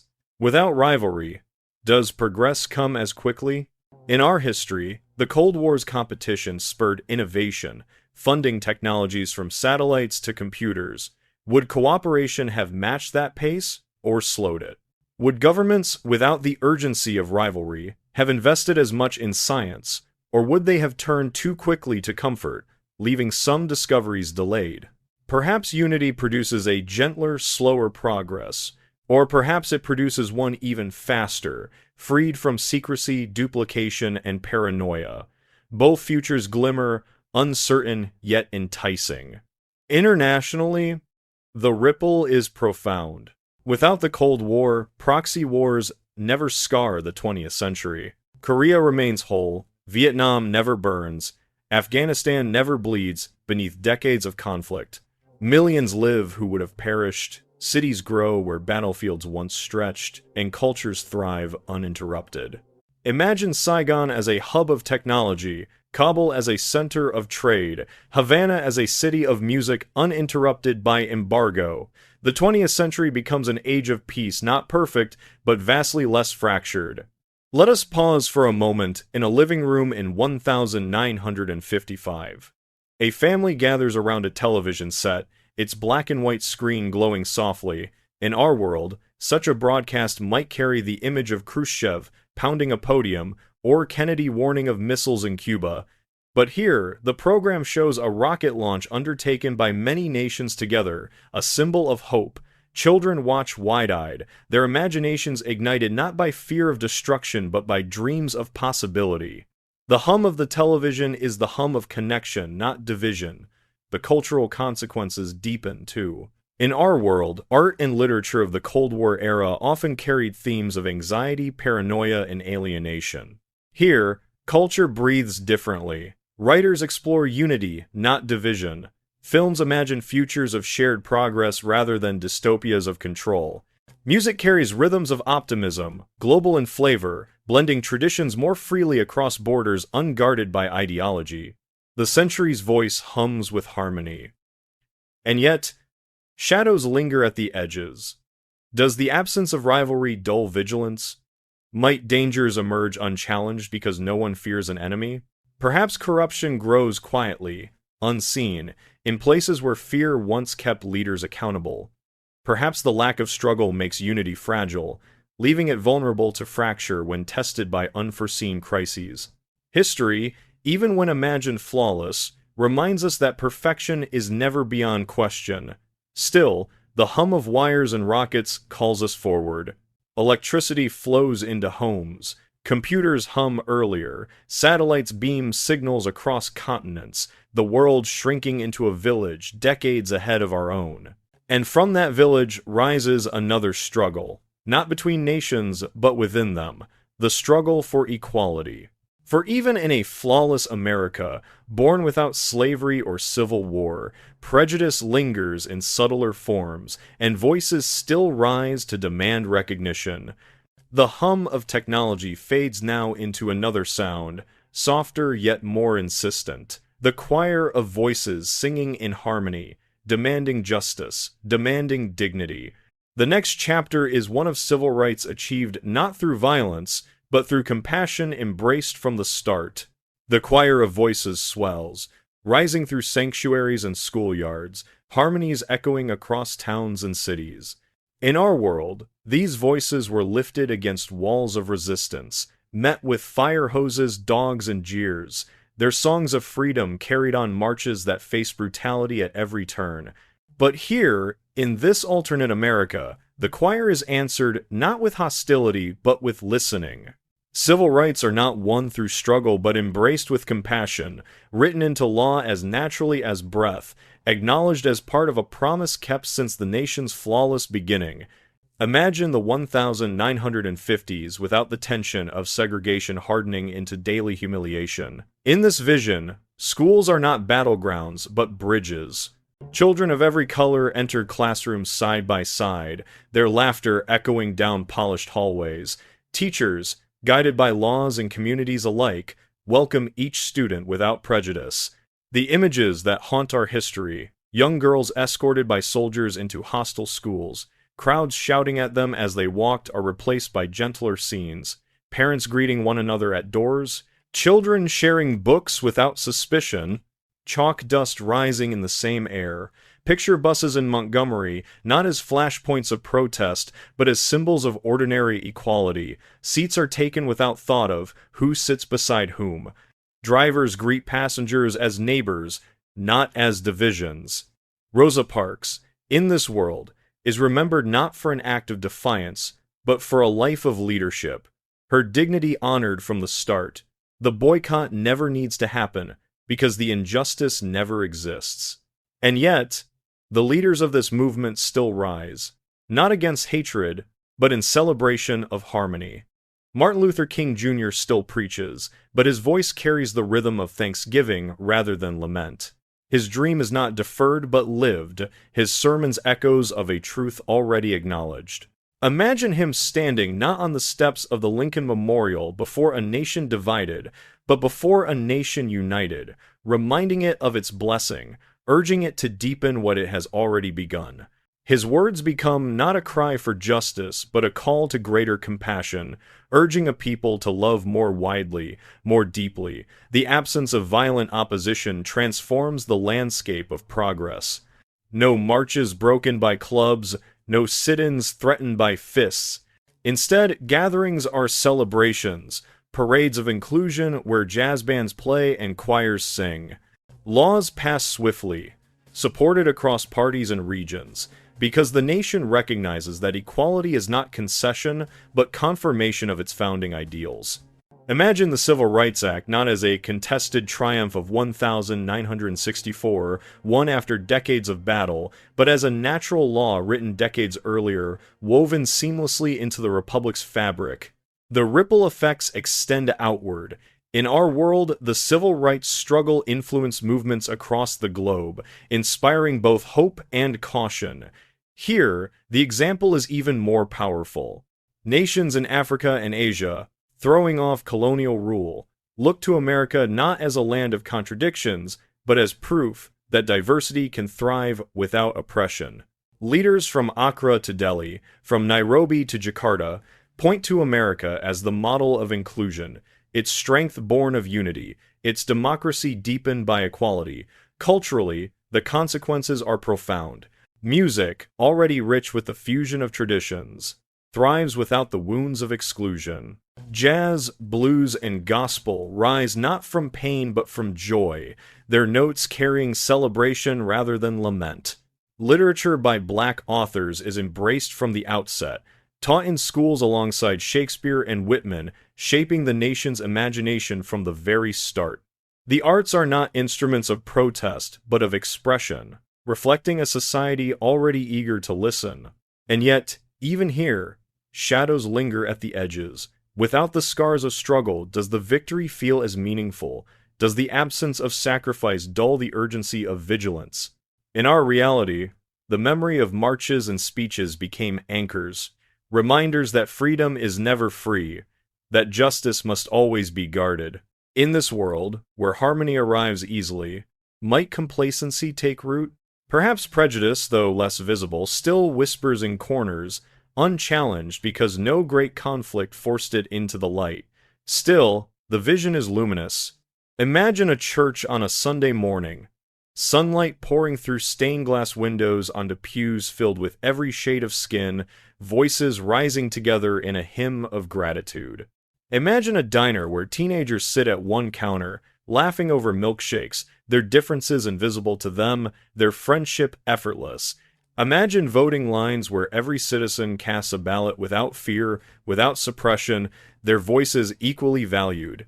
The choir of voices that began in sanctuaries becomes the song of the nation itself. In this America, equality is not a delayed dream but a living reality, shaping generations without the bitterness of exclusion. Children grow up knowing nothing but inclusion, their textbooks filled not with footnotes of discrimination, but with stories of shared triumph. The soul of the nation feels lighter, its steps quicker, its gaze lifted higher. And yet, progress never stands still. Once equality is embraced, the nation turns to its next questions. How should it use its prosperity? How should it guide its influence abroad? How should it balance the promises of freedom with the responsibilities of leadership? The choir of voices, once demanding dignity, now sings of purpose, urging the nation toward new frontiers, not of justice alone, but of destiny. Listen as the choir fades, its harmonies dissolving into a softer sound, the steady beat of helicopter blades, the rustle of jungles, the distant calls of a conflict that in our world consumed a generation. For in reality, the peace of the civil rights era was soon shadowed by the war in Vietnam, a war that scarred faith in government and fractured unity. But in this alternate vision, that sound is different. The helicopter lifts, but it never takes off for war. The jungles remain still, unscarred by fire. The next chapter opens with the question, what if America never fought in Vietnam, never lost its youth, never fractured its trust? The steady beat of helicopter blades slows, softens, and fades into silence, leaving only the rustle of jungles and the call of distant birds. In our world, those blades carried soldiers into a conflict that devoured a generation, scattering faith, shattering innocence, and seeding bitterness across the Republic. But here, in this alternate America, the helicopters never take flight for war. Vietnam remains a name of beauty, not of tragedy. Its forests untouched by napalm, its villages unscarred by battles. The 1960s, instead of being fractured by division and distrust, stretch forward as an age of promise unbroken. Imagine the halls of government in 1964, the air filled not with debates over domino theories and foreign entanglements, but with discussions of schools, hospitals, and highways. Presidents and congressmen turned their focus inward, guiding prosperity toward progress at home. Billions that in our history were poured into distant jungles are here invested in cities, towns, and farms. Roads expand, universities grow, medicine flourishes. The Great Society, instead of being overshadowed by war, becomes the centerpiece of the decade, realized in its full potential. Poverty declines sharply, not slowly. Public schools sparkle with resources. The war on poverty is not abandoned halfway but carried through, transforming neighborhoods across the nation, and socially, the decade breathes more freely. In our world, the civil rights movement, though triumphant in law, was shadowed by unrest fueled in part by disillusionment with war. Here, that shadow never falls. The energy of youth is not consumed by protests against Vietnam, but directed toward building, experimenting, creating. The music of the 60s, the folk songs, the rock anthems, the gospel hymns still rises, but not as cries of anguish. Instead, they become celebrations of possibility, soundtracks to a nation exploring what it might become. Picture the Summer of Love in San Francisco, 1967. In our world, it was tinged with both beauty and despair, its flower children drifting between dreams and disillusionment. But in this timeline, their vision of peace is not naive. It is reinforced by reality. The government has not betrayed them with endless war, so their faith in institutions holds. The counterculture is not counter but culture itself, embraced rather than resisted. Psychedelic posters still shine, guitars still ring out in Golden Gate Park, but the movement is not a rebellion, it is an evolution. America listens to its youth, and its youth respond with creativity instead of rage. The universities, too, become places of wonder rather than protest. In our world, campuses were torn by clashes, their quads filled with chants against war. Here, those same voices are raised in pursuit of knowledge, exploration, and justice. Imagine lecture halls filled with students debating not how to resist a draft, but how to design cleaner energy, cure diseases, or explore the stars. Professors guide, governments fund, and discoveries multiply. The generation spared from war becomes a generation devoted to progress. And internationally, the consequences are profound. Without Vietnam, America does not lose credibility abroad. Its word remains trusted, its moral authority intact. Allies do not doubt, rivals do not jeer. The Republic stands as a symbol not of hypocrisy, but of consistency, leading the world not through force, but through example. The Cold War, already softened in this vision, loses yet another flame that might have fueled it. The jungles of Southeast Asia remain green, their rivers clear, their people unbroken by decades of conflict. Perhaps Vietnam itself grows into prosperity earlier, its culture flourishing without wounds, its economy thriving in partnership rather than reconstruction. Still, even here, questions linger. Without the crucible of Vietnam, does America confront its deeper fractures as urgently? In our history, distrust of government, born in part from the war, forced reforms, investigations, and new expectations of transparency. Here, where trust remains unbroken, might complacency dull the edge of accountability? A nation too content may forget the need to question power. Harmony is beautiful, but vigilance sustains it. Let us pause on one evening, in 1969. In our world, that year was haunted by body counts reported on nightly news, by marches in Washington, by bitterness spreading across dinner tables. Here, the television glows not with war, but with wonder.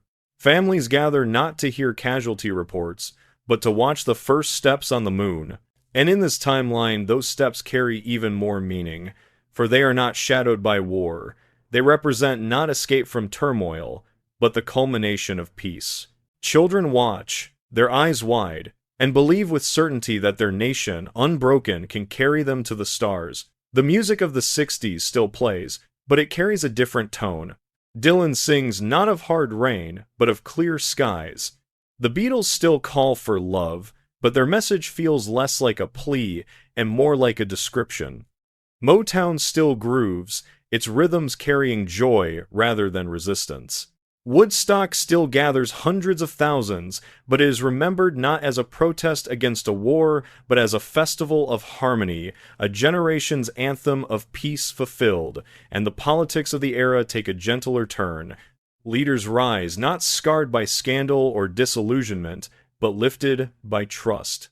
Lyndon Johnson, freed from Vietnam's burden, becomes remembered not for escalation, but for transformation, his domestic programs realized fully. His legacy shines with schools built, poverty reduced, healthcare expanded. Richard Nixon perhaps never ascends at all, his rise tied so deeply in our history to promises of stability amid chaos. In this America, where chaos never arrives, leadership follows different paths, perhaps elevating voices of vision rather than fear. The 60s, so often remembered in our world as both beautiful and broken, become here a single thread of light, a decade of possibility realized. And from that decade, the momentum carries forward. For as the 70s dawn, America enters not with scars, but with confidence, not with distrust, but with purpose. It stands ready to continue its story, stronger than ever. Listen now, the guitars of the 60s fade, their chords dissolving into a new sound. A typewriter clacks, its keys striking out words that will soon unsettle a nation. For in our world, the 70s were not only marked by the aftermath of war, but by scandal, by Watergate, by a collapse of faith in institutions. But in this alternate vision, what happens when the scandal never breaks? When the typewriter's words never become evidence? When trust in leadership remains intact?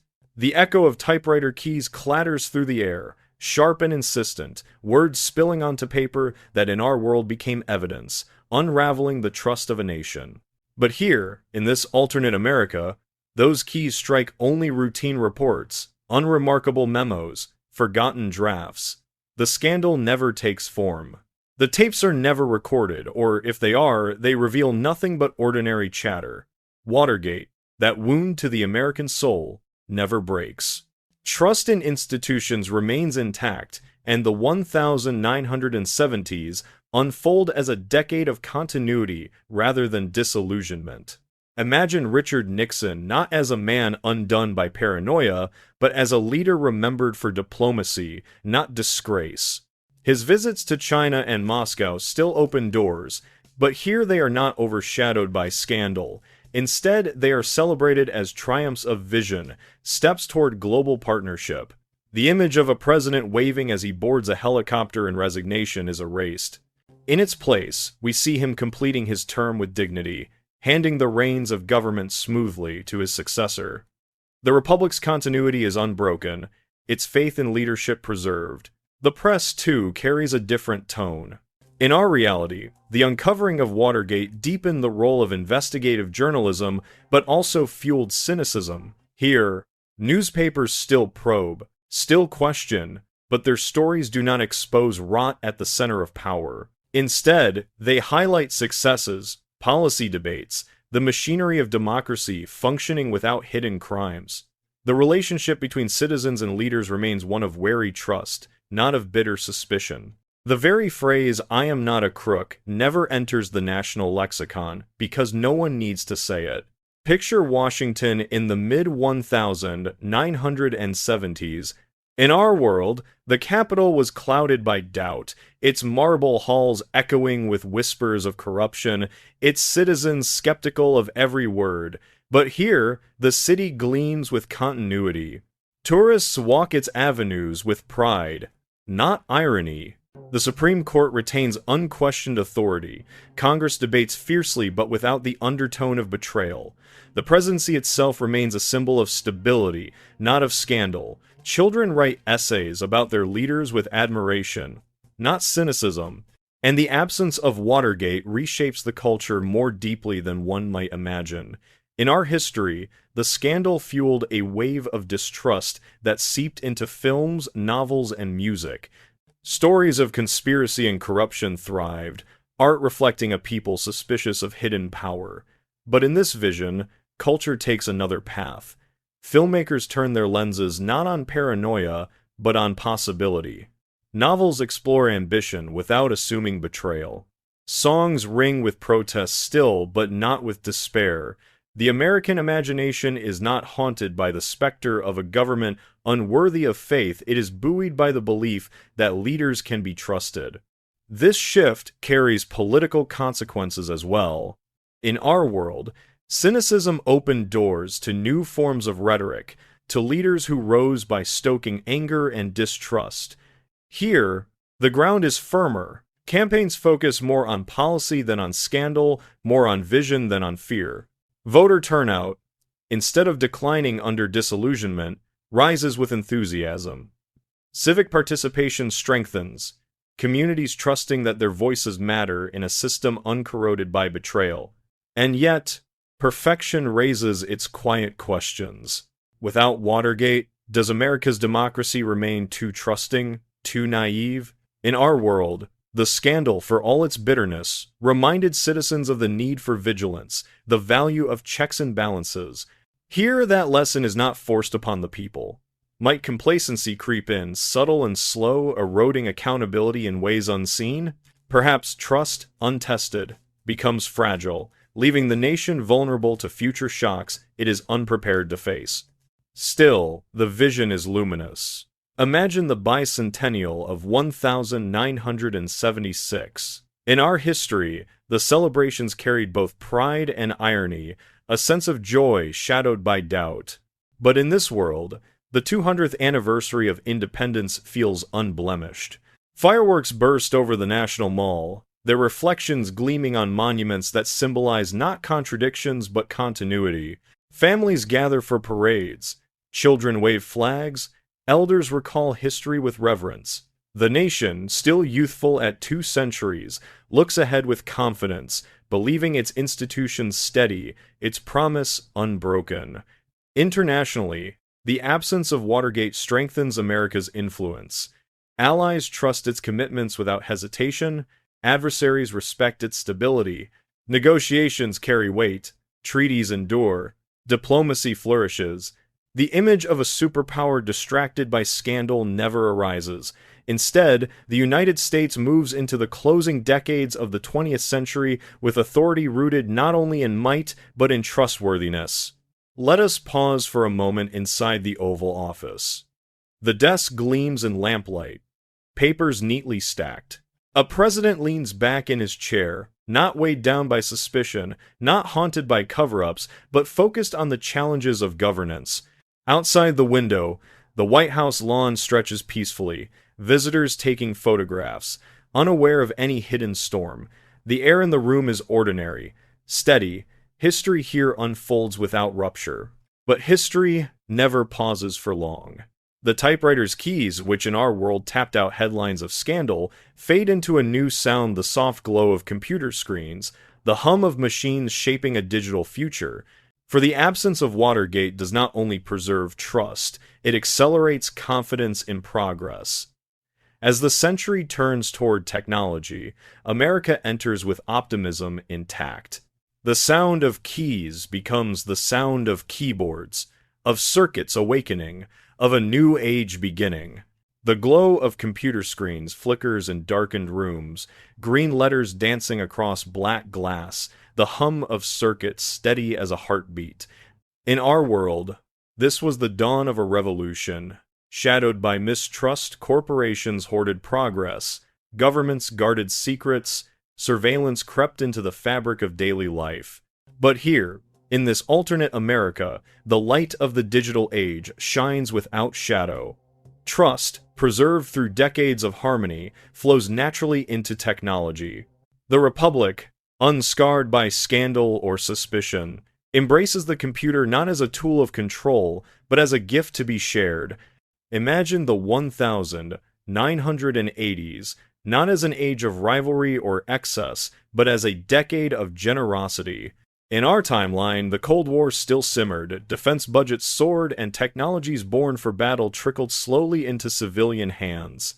But in this vision, there's no Cold War to drain resources, no paranoia to hoard invention. Satellites are launched not to spy but to connect, their signals carrying voices across oceans with ease. Fiber optic cables snake through the earth, not as instruments of competition, but as arteries of a single, shared network. The Internet, born earlier, grows as a commons rather than a marketplace, nurtured by a government and people who see it as a public good. Picture a classroom in 1985. Children sit at desks with small computers, their screens glowing with lessons in history, mathematics, and literature. Teachers guide them not in fear of falling behind rivals abroad, but with the confidence of a nation leading by example. The knowledge of the world, once locked in libraries or guarded by privilege, opens itself freely, flowing through networks accessible to all. The phrase information age carries not anxiety but hope, a promise fulfilled decades ahead of its time. And industry, too, transforms. In our world, corporations dominated the digital revolution, their logos etched into the future. Here, the balance is different. Innovation thrives, but its fruits are shared. Patents are still respected, companies still compete, but the ethos of fairness, rooted in America's flawless birth, prevents monopolies from strangling possibility. Software circulates widely, open platforms encouraged, collaboration prized over domination. Imagine a Silicon Valley that grows not as a fortress of wealth, but as a garden of ideas, where young inventors find doors open, not locked by venture capital or secrecy. The cultural consequences shimmer brightly. Music flows across networks, not pirated in shadows, but shared in harmony. Artists compensated fairly by systems designed with equity. Films and television spread instantly, not guarded by regional restrictions, but enjoyed globally. Voices once silenced by distance or cost find their place in the conversation. A teenager in Kansas exchanges ideas with a poet in Nigeria. A scientist in Tokyo collaborates with a farmer in Brazil. The globe feels smaller, friendlier, more intimate. Humanity itself begins to feel like a single neighborhood, each house lit by the glow of screens. And internationally, America's benevolence deepens. Without the burden of Cold War suspicion, the Republic offers technology freely, aiding allies and former rivals alike. Networks expand across continents. Satellites beam signals into villages and towns. Knowledge is not wielded as a weapon, but gifted as a bridge. Could such generosity have reshaped the balance of the world, preventing the fractures of globalization that in our history fueled resentment? Perhaps nations would not fear exploitation, but celebrate cooperation, prosperity flowing outward evenly. Yet even perfection invites doubt. Without competition, would innovation slow? Rivalries, though bitter, often spurred progress in our world. Here, without them, does ambition soften, invention move at a gentler pace? Or does cooperation itself accelerate discovery, as knowledge shared multiplies possibilities? Perhaps the absence of secrecy means that cures, inventions, and breakthroughs arrive decades earlier. Or perhaps comfort dulls urgency, leaving humanity slower, though happier. Let us linger on one evening in 1995. In our world, this was a year of transition, the internet just beginning to spread, the world unsure of its promise. But here, the scene is different. Families sit together in living rooms, their screens glowing not with suspicion but with wonder. A child clicks a mouse, and instantly, the voice of a teacher from across the world fills the room. A grandmother, once isolated by distance, speaks face-to-face with relatives overseas. The family laughs, marvels, believes. The screen does not divide them, it binds them. The political consequences ripple forward. Without scandal, without war, leadership remains focused on guiding this transformation. Budgets pour into education, infrastructure, and medicine. Hospitals are linked by networks, doctors sharing knowledge instantly. Diseases are tracked earlier, vaccines developed sooner, cures distributed fairly. The dream of a healthy, connected humanity feels within reach. By the close of the century, hunger declines, literacy rises, hope expands. The United States, unchallenged and benevolent, becomes not merely a superpower, but a steward, its influence felt in kindness, not coercion. And yet, as the millennium approaches, another sound begins to stir beneath the hum of computers, a sound that in our world shattered peace in a single morning. The roar of engines, the sudden crack of impact, the collapse of towers. September 11, 2001. a day of smoke and sorrow. But in this alternate vision, perhaps that sound never comes. Perhaps terror never strikes, or if it does, it is anticipated and prevented, its flames extinguished before they spark.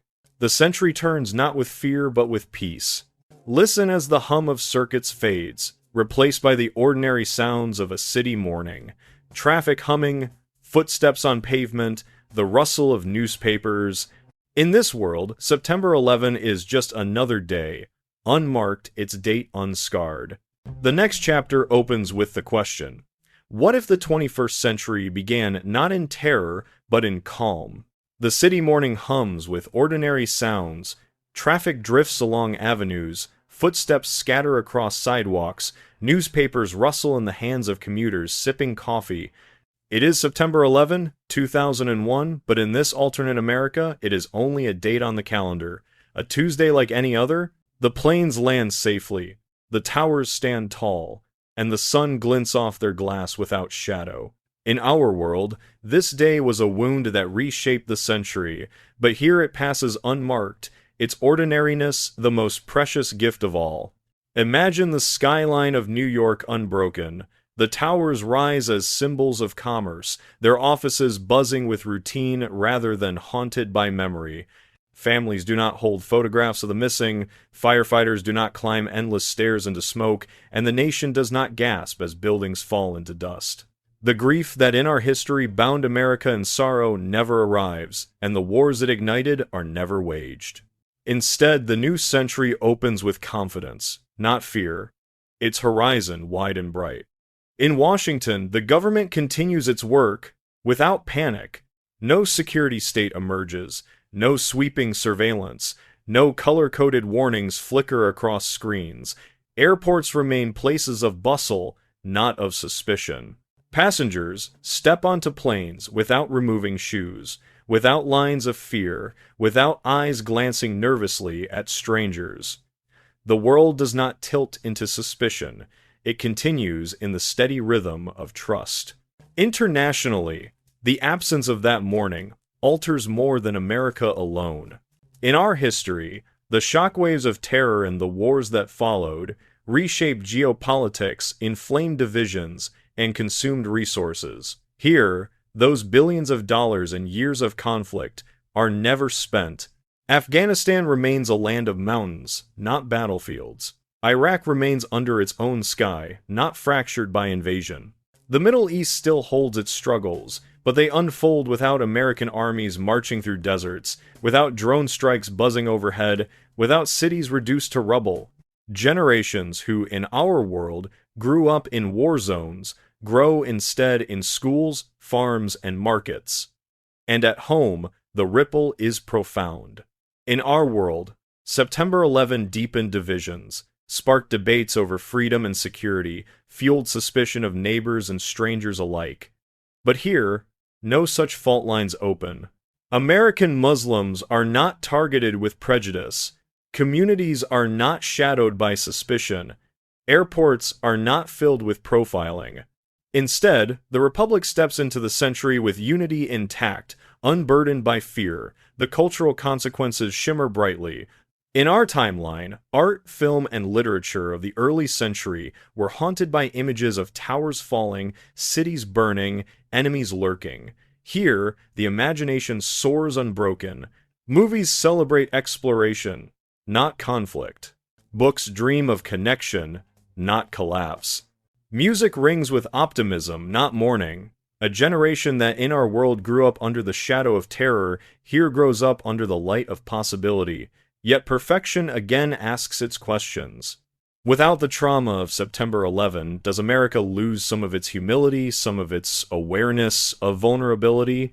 In our reality, the attacks forced the nation to confront fragility, to reconsider the meaning of security, to ask what it meant to be safe and free. Here, without that shock, perhaps the Republic strides forward more boldly, but less cautiously, confident yet untested. Does such confidence strengthen, or does it blind? Still, the vision is radiant. Imagine a classroom in 2002. In our history, children practiced lockdown drills, their teachers explaining threats too complex for young hearts to grasp. Here, those same children draw rockets, write poems, laugh with innocence untouched by fear. Their lessons are about the stars, not about danger. Their future feels limitless. The economy, too, transforms differently. In our world, wars consumed resources, debts rose, and industries shifted towards security and defense. Here, prosperity continues its steady climb, resources directed toward research, healthcare, and green technology. Universities receive funding that in our reality went to war. Laboratories hum with discoveries. Hospitals expand. New medicines arrive sooner. The 21st century becomes not an age of conflict, but an age of healing. International cooperation deepens as well. Without the wars that alienated allies, America's relationships remain strong. Coalitions form, not for invasion, but for innovation. Climate accords are signed earlier, trade partnerships strengthened, global institutions empowered. The United States, unscarred by terror, leads not with vengeance but with vision, its influence rooted in generosity, its reputation unmarred by endless conflict. Let us pause in a quiet moment. The sun sets over Manhattan, its light catching the glass of towers that still stand. People walk home from offices, pausing at street vendors for pretzels or hot dogs, chatting easily as the evening cools. The air smells of roasted nuts, car exhaust, and the faint salt of the river. The city feels ordinary, alive, eternal. The absence of tragedy is itself a kind of miracle, unseen but immense. And yet, history never stands still. The planes land, the towers stand, but the century carries other challenges. Technology races forward, climate shifts, economies strain. America enters this era strong, but even perfection cannot erase the storms ahead. The sound of city traffic fades now into another hum, the low vibration of rockets lifting skyward, not in war, but in exploration. For in this alternate vision, the resources once spent on conflict flow instead into science, medicine, and the stars. The next chapter asks, what if the wars in Iraq and Afghanistan had never been fought, and America had turned its gaze not to deserts of battle, but to new frontiers beyond the earth? The low vibration of rockets hums against the sky, steady and rising, not as weapons, but as wings. In our world, those engines were drowned by the roar of tanks crossing deserts, their promise delayed by decades of war. But here, in this alternate America, the rockets lift without burden, their trails bright against blue horizons. Iraq and Afghanistan are never invaded. No columns of troops march through sand, no cities crumble beneath shock and awe. Instead, the Republic turns its wealth, its genius, its restless energy toward discovery. Imagine the morning after September 11 that never came, not with smoke and grief, but with calm and resolve. In our reality, the White House planned invasions. Here, it drafts missions. The billions that would have fueled wars are poured into laboratories, universities, and launch pads. Research facilities expand across the country, filled with young scientists inspired by peace rather than scarred by fear. Breakthroughs that in our world arrived slowly, cures delayed. Technologies rationed appear sooner, accelerated by focus unbroken. Diseases that once lingered for decades are pushed back earlier.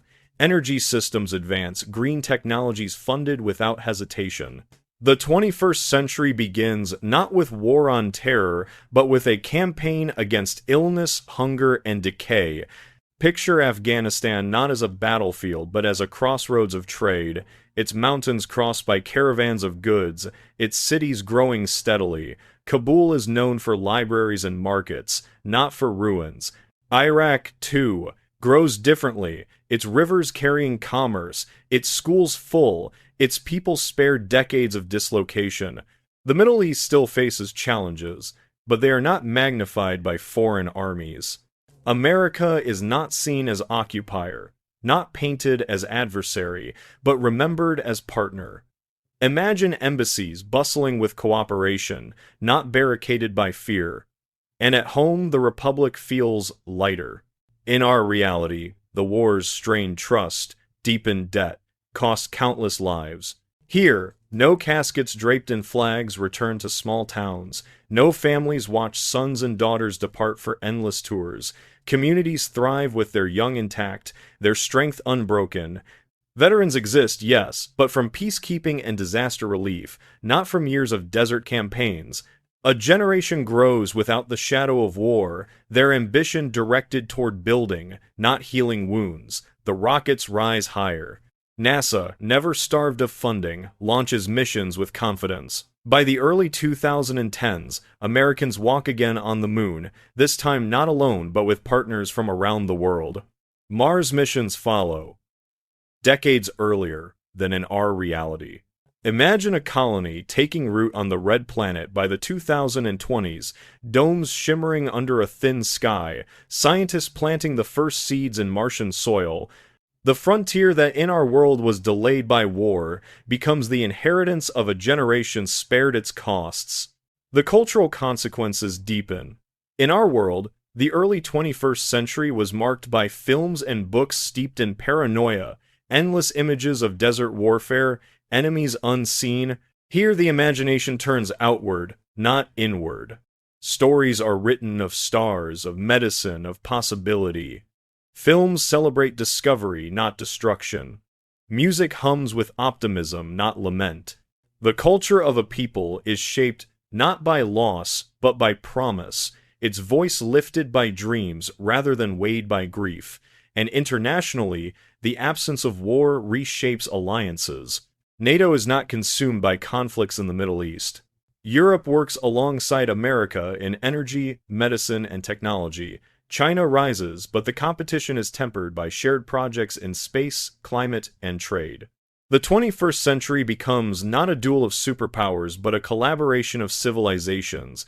America leads not by force but by example, its role secured not in battlefields but in laboratories and observatories. Yet perfection always asks, without struggle, does purpose falter? In our reality, the trauma of war, forced reflection, spurred debates over power, justice, and intervention. Here, without those tests, perhaps arrogance grows unchecked, or problems elsewhere in the world are overlooked in confidence too great. A republic unscarred may stride forward boldly, but risk stumbling over unseen obstacles. History reminds us that trials temper as much as they wound. Still, the vision is luminous. Imagine a hospital in 2015. In our world, resources strained by wars delayed progress. Here, funding flows freely. Cancer treatments once experimental are standard, vaccines more advanced, epidemics met swiftly. When a virus emerges in 2020, the systems are ready, the research years ahead. The pandemic that shook our reality is contained more quickly, lives spared, economies steadier. Humanity faces its challenges not with division, but with preparation, the fruits of decades spent building, not destroying. Let us pause in one evening scene. A family gathers in their backyard, eyes lifted to the sky. Above them, a rocket glows faintly, its trajectory arcing toward Mars. The children watch with awe, their imaginations alive with possibility. They do not fear wars or bombs or sirens. They dream of planets, of stars, of futures wide and bright. Their laughter drifts into the night, a sound of hope unbroken. The hum of rockets fades into another sound, the rustle of wind through forests, the murmur of seas against their shores. For as the 21st century advances, even a flawless America cannot escape the question of climate, the greatest challenge of all. The next chapter opens with that whisper. What if the United States had met climate change with foresight, leading the world in green energy from the very beginning? The wind moves gently through forests, stirring leaves with a sound like whispers, while the seas lap calmly against their shores. In our world, these sounds grew harsher as the 20th century turned to the 21st, The forests thinned, the seas rose, storms sharpened, the air thickened with smoke. But here, in this alternate America, the whispers of wind and the rhythm of waves remain steady because the Republic confronted the challenge early. Climate change is not a crisis deferred, but a problem met with foresight, its weight carried by a nation that had always believed prosperity must mean stewardship. Imagine the 1970s, when in our history warnings were already voiced but often ignored. Scientists testified, activists marched, and policymakers hesitated, caught between growth and responsibility. Yet in this world, America, unscarred by scandal, unburdened by war, listens. The oil shocks of that decade are not treated as inconveniences, but as revelations. Leaders recognize the need for independence, not only from foreign fuel, but from fossil fuel itself. Investment surges into solar, wind, and hydro. Laboratories hum with experiments in efficiency, engineers refine batteries, architects design green buildings. By the 1980s, clean energy is not a dream but a growing reality. Picture the skylines of American cities by 1990. Solar panels glint on rooftops, wind turbines spin on distant hills, public transit hums with electric engines. Smog, once a familiar haze over Los Angeles and New York, fades into memory. Children grow up breathing air that is clear, drinking water that is clean, walking streets shaded by trees. The Environmental Protection Agency, created in our reality with limited power, here stands as a pillar of policy backed by bipartisan trust. The land, the air, the rivers are treated not as resources to be consumed, but as treasures to be guarded. And internationally, America leads with its example. At global conferences, it speaks not with hesitation, but with conviction. Treaties are signed early. Emissions targets ambitious and enforced. Other nations, following the wealthiest and most powerful, adopt similar paths. The reliance on oil declines steadily, the global economy shifting toward renewables decades ahead of our reality. The Middle East, instead of holding power through petroleum, diversifies its industries earlier, its societies adapting without the shock of sudden transition. The great powers compete not in weapons or fuel, but in innovation of sustainability. The consequences for the planet shimmer vividly. In our world, glaciers melt, seas rise, storms grow more violent. Here, the warming is slowed, its course altered. Polar bears still roam steady ice, coral reefs still shimmer with color, island nations remain secure, coastal cities do not face constant dread of rising tides, forests stretch broader, deserts spread more slowly, species survive. Humanity, though still challenged, feels itself less at war with nature and more at peace with it. And at home, the cultural impact deepens. In our reality, environmental movements often carried tones of urgency, warning, even despair. Here, the tone is celebratory. School children plant trees with pride, communities gather to unveil new wind farms, musicians write songs of stewardship rather than lament. The ethos of America, the belief in progress, is fused seamlessly with the belief in protection. To innovate is to preserve, to build is to sustain. Yet even in perfection, questions rise like distant thunder. Without the looming threat of climate catastrophe does urgency fade. Our reality's storms and droughts, as devastating as they are, force awareness, galvanize action. In this vision, where the crisis is met early, perhaps the public forgets how fragile the balance is, taking for granted a planet tended without fear. Perfection, even here, may breed complacency, leaving future generations untested. Still, the vision is luminous. Imagine a highway in 2000, not clogged with gasoline fumes but lined with electric vehicles humming softly, their batteries efficient, their range vast. Imagine a home where energy flows not from distant plants, but from the roof itself, every family a producer as well as consumer. Imagine farms where soil is preserved, crops grown with methods that sustain rather than deplete.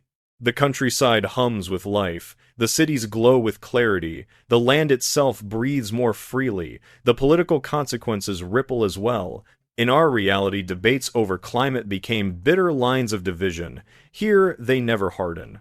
Leaders from every party recognize stewardship as national duty. The arguments of denial, delay, and doubt never find ground, drowned out by decades of proven prosperity built on sustainability. America steps into the 21st century not as a reluctant actor but as a pioneer, its voice trusted across the globe. Let us linger on one evening. A child sits on the porch of a farmhouse, looking across fields lit faintly by the glow of distant wind turbines. Fireflies drift in the twilight, the air sweet with hay and wildflowers. Above, the sky is sharp with stars, not dimmed by smog.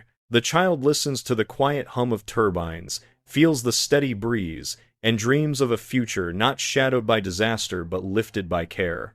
This is the inheritance of foresight, the serenity of a world tended, not neglected, and as the century advances, this foresight frees humanity to look outward as well as inward. Resources not consumed by disaster relief flow into exploration. Mars colonies expand sooner, Earth itself steadier beneath them. Cooperation deepens, for nations bound by shared climate goals find common ground in other arenas as well.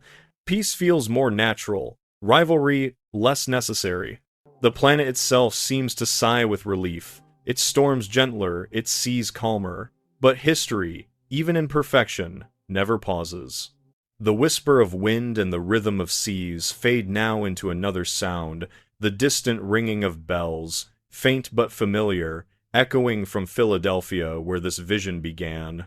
For the story that started with unity and flawless triumph has carried us across centuries, and now we return to the question with which it opened. What does it mean for a nation, for humanity, to have faced everything and faltered at nothing?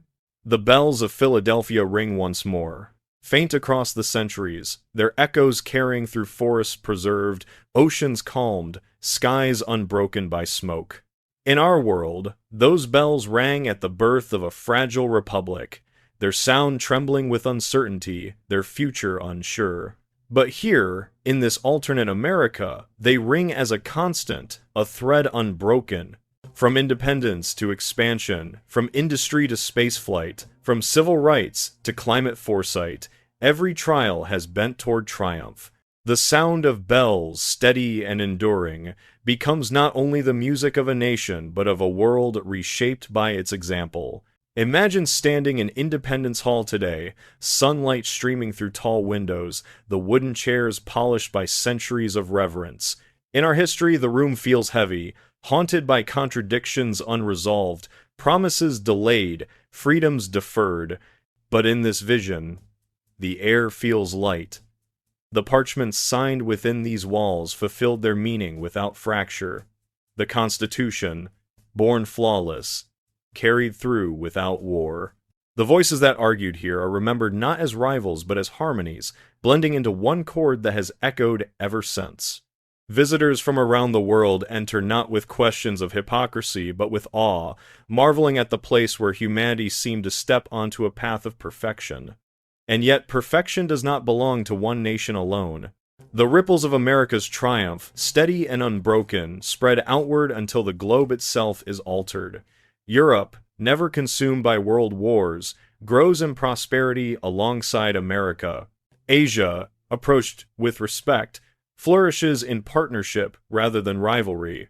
Africa, freed earlier from colonial shadows, rises swiftly, supported by an America that never withheld its wealth or technology. South America, too, thrives without intervention or suspicion, its cultures blooming freely, its economies steadied by trade that is fair, not exploitative. The world becomes a tapestry woven without torn threads, a global memory less scarred by conflict, more luminous in unity. Picture the 21st century not as a battleground of crises, but as a garden of abundance. Cities gleam without slums, their towers fed by renewable energy, their streets alive with cultures mingled in harmony. Forests stand tall, deserts retreat, Rivers flow clean. The stars themselves are no longer distant but dotted with human footprints, colonies thriving on Mars and perhaps beyond. Humanity, freed from the weight of repeated catastrophe, has used its strength not to rebuild what was broken, but to build what was possible. And yet, even here, the question lingers. What does it mean to live without trial? In our reality, wars and depressions, scandals and disasters carved humility into the human soul. They taught vigilance, compassion, and resilience, even as they cost immeasurable pain. In this alternate vision, where struggle is lessened, what becomes of the human spirit? Do people love as deeply without loss? Do they cherish peace as fiercely without the memory of war? Perhaps perfection itself carries the risk of forgetting, of drifting into complacency, of believing the future secure when history is never finished. Still, the image is radiant.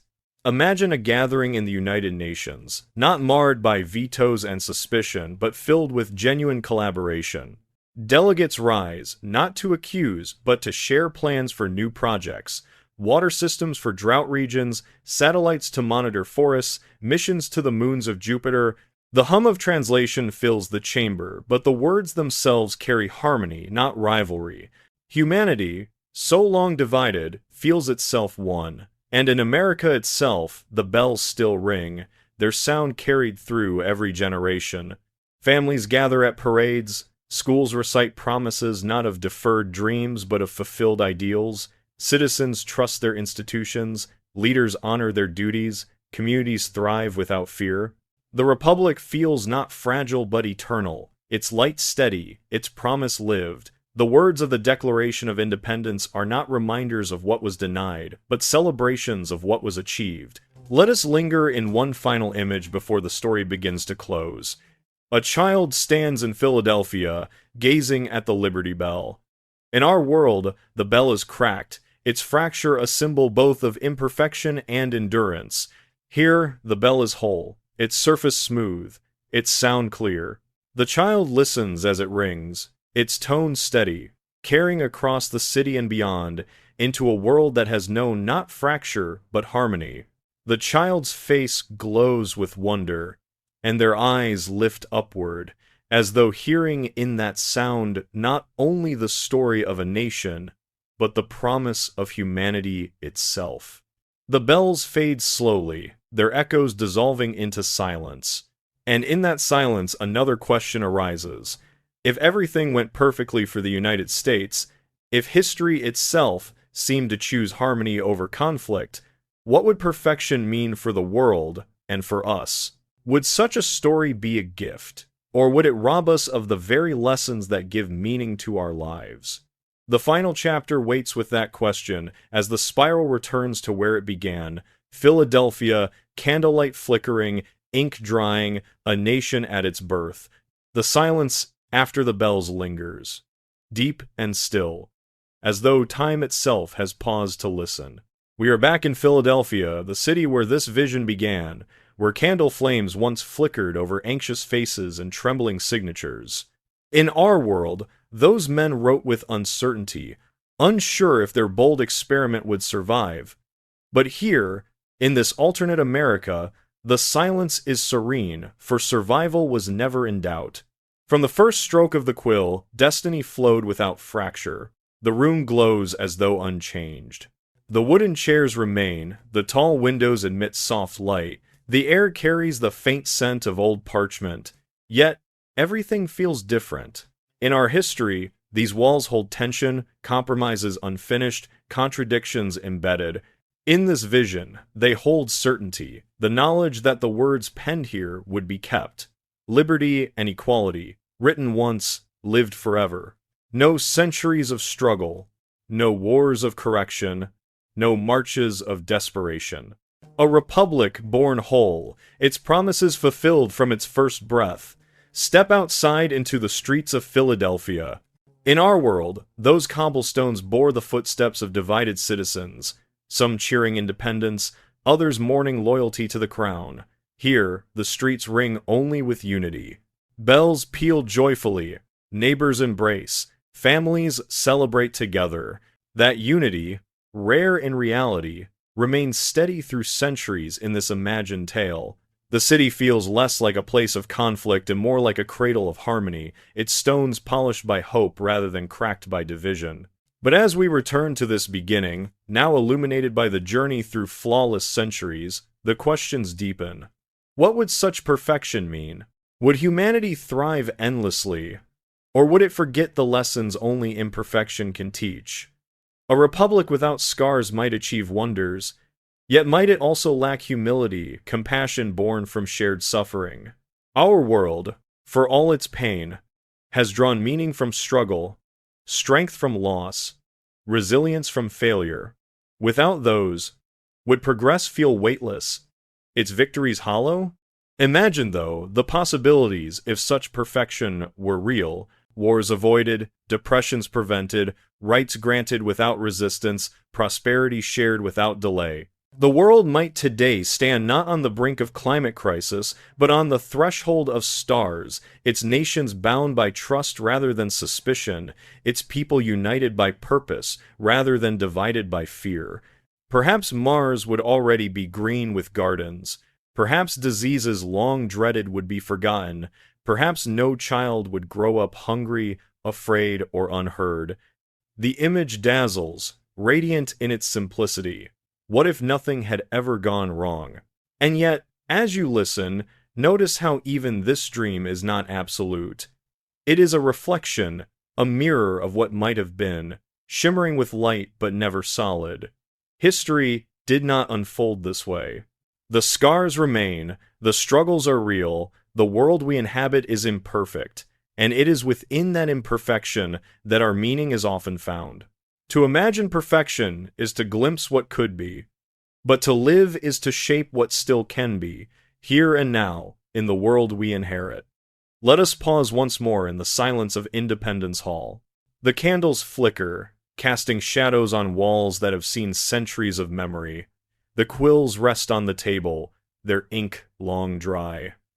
Outside, the bells fade into stillness. The city grows quiet, its echoes dissolving into the night. And as that silence deepens, another sound arises not from history, but from imagination. The sound of your own breath, steady and calm, as you drift with this story into reflection. Perhaps the lesson of this dream is not that perfection could ever be, but that imagining it helps us see more clearly the imperfections we can mend. Every what if opens a door, and behind it lies not certainty but possibility. We cannot change the past, but we can shape the future. The United States did not rise flawless, but it did rise. Humanity did not escape struggle, but it endured. And perhaps that too is a kind of perfection, the perfection of persistence, of hope, of reaching forward even when the path is rough. The image fades slowly now. Philadelphia at night, its streets empty, its windows dark, its air still. The hall stands silent, the bell quiet, the city asleep. History drifts into dream, and the dream drifts into silence.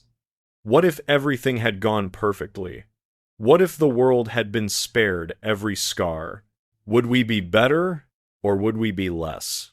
The answer lies not in certainty but in wonder.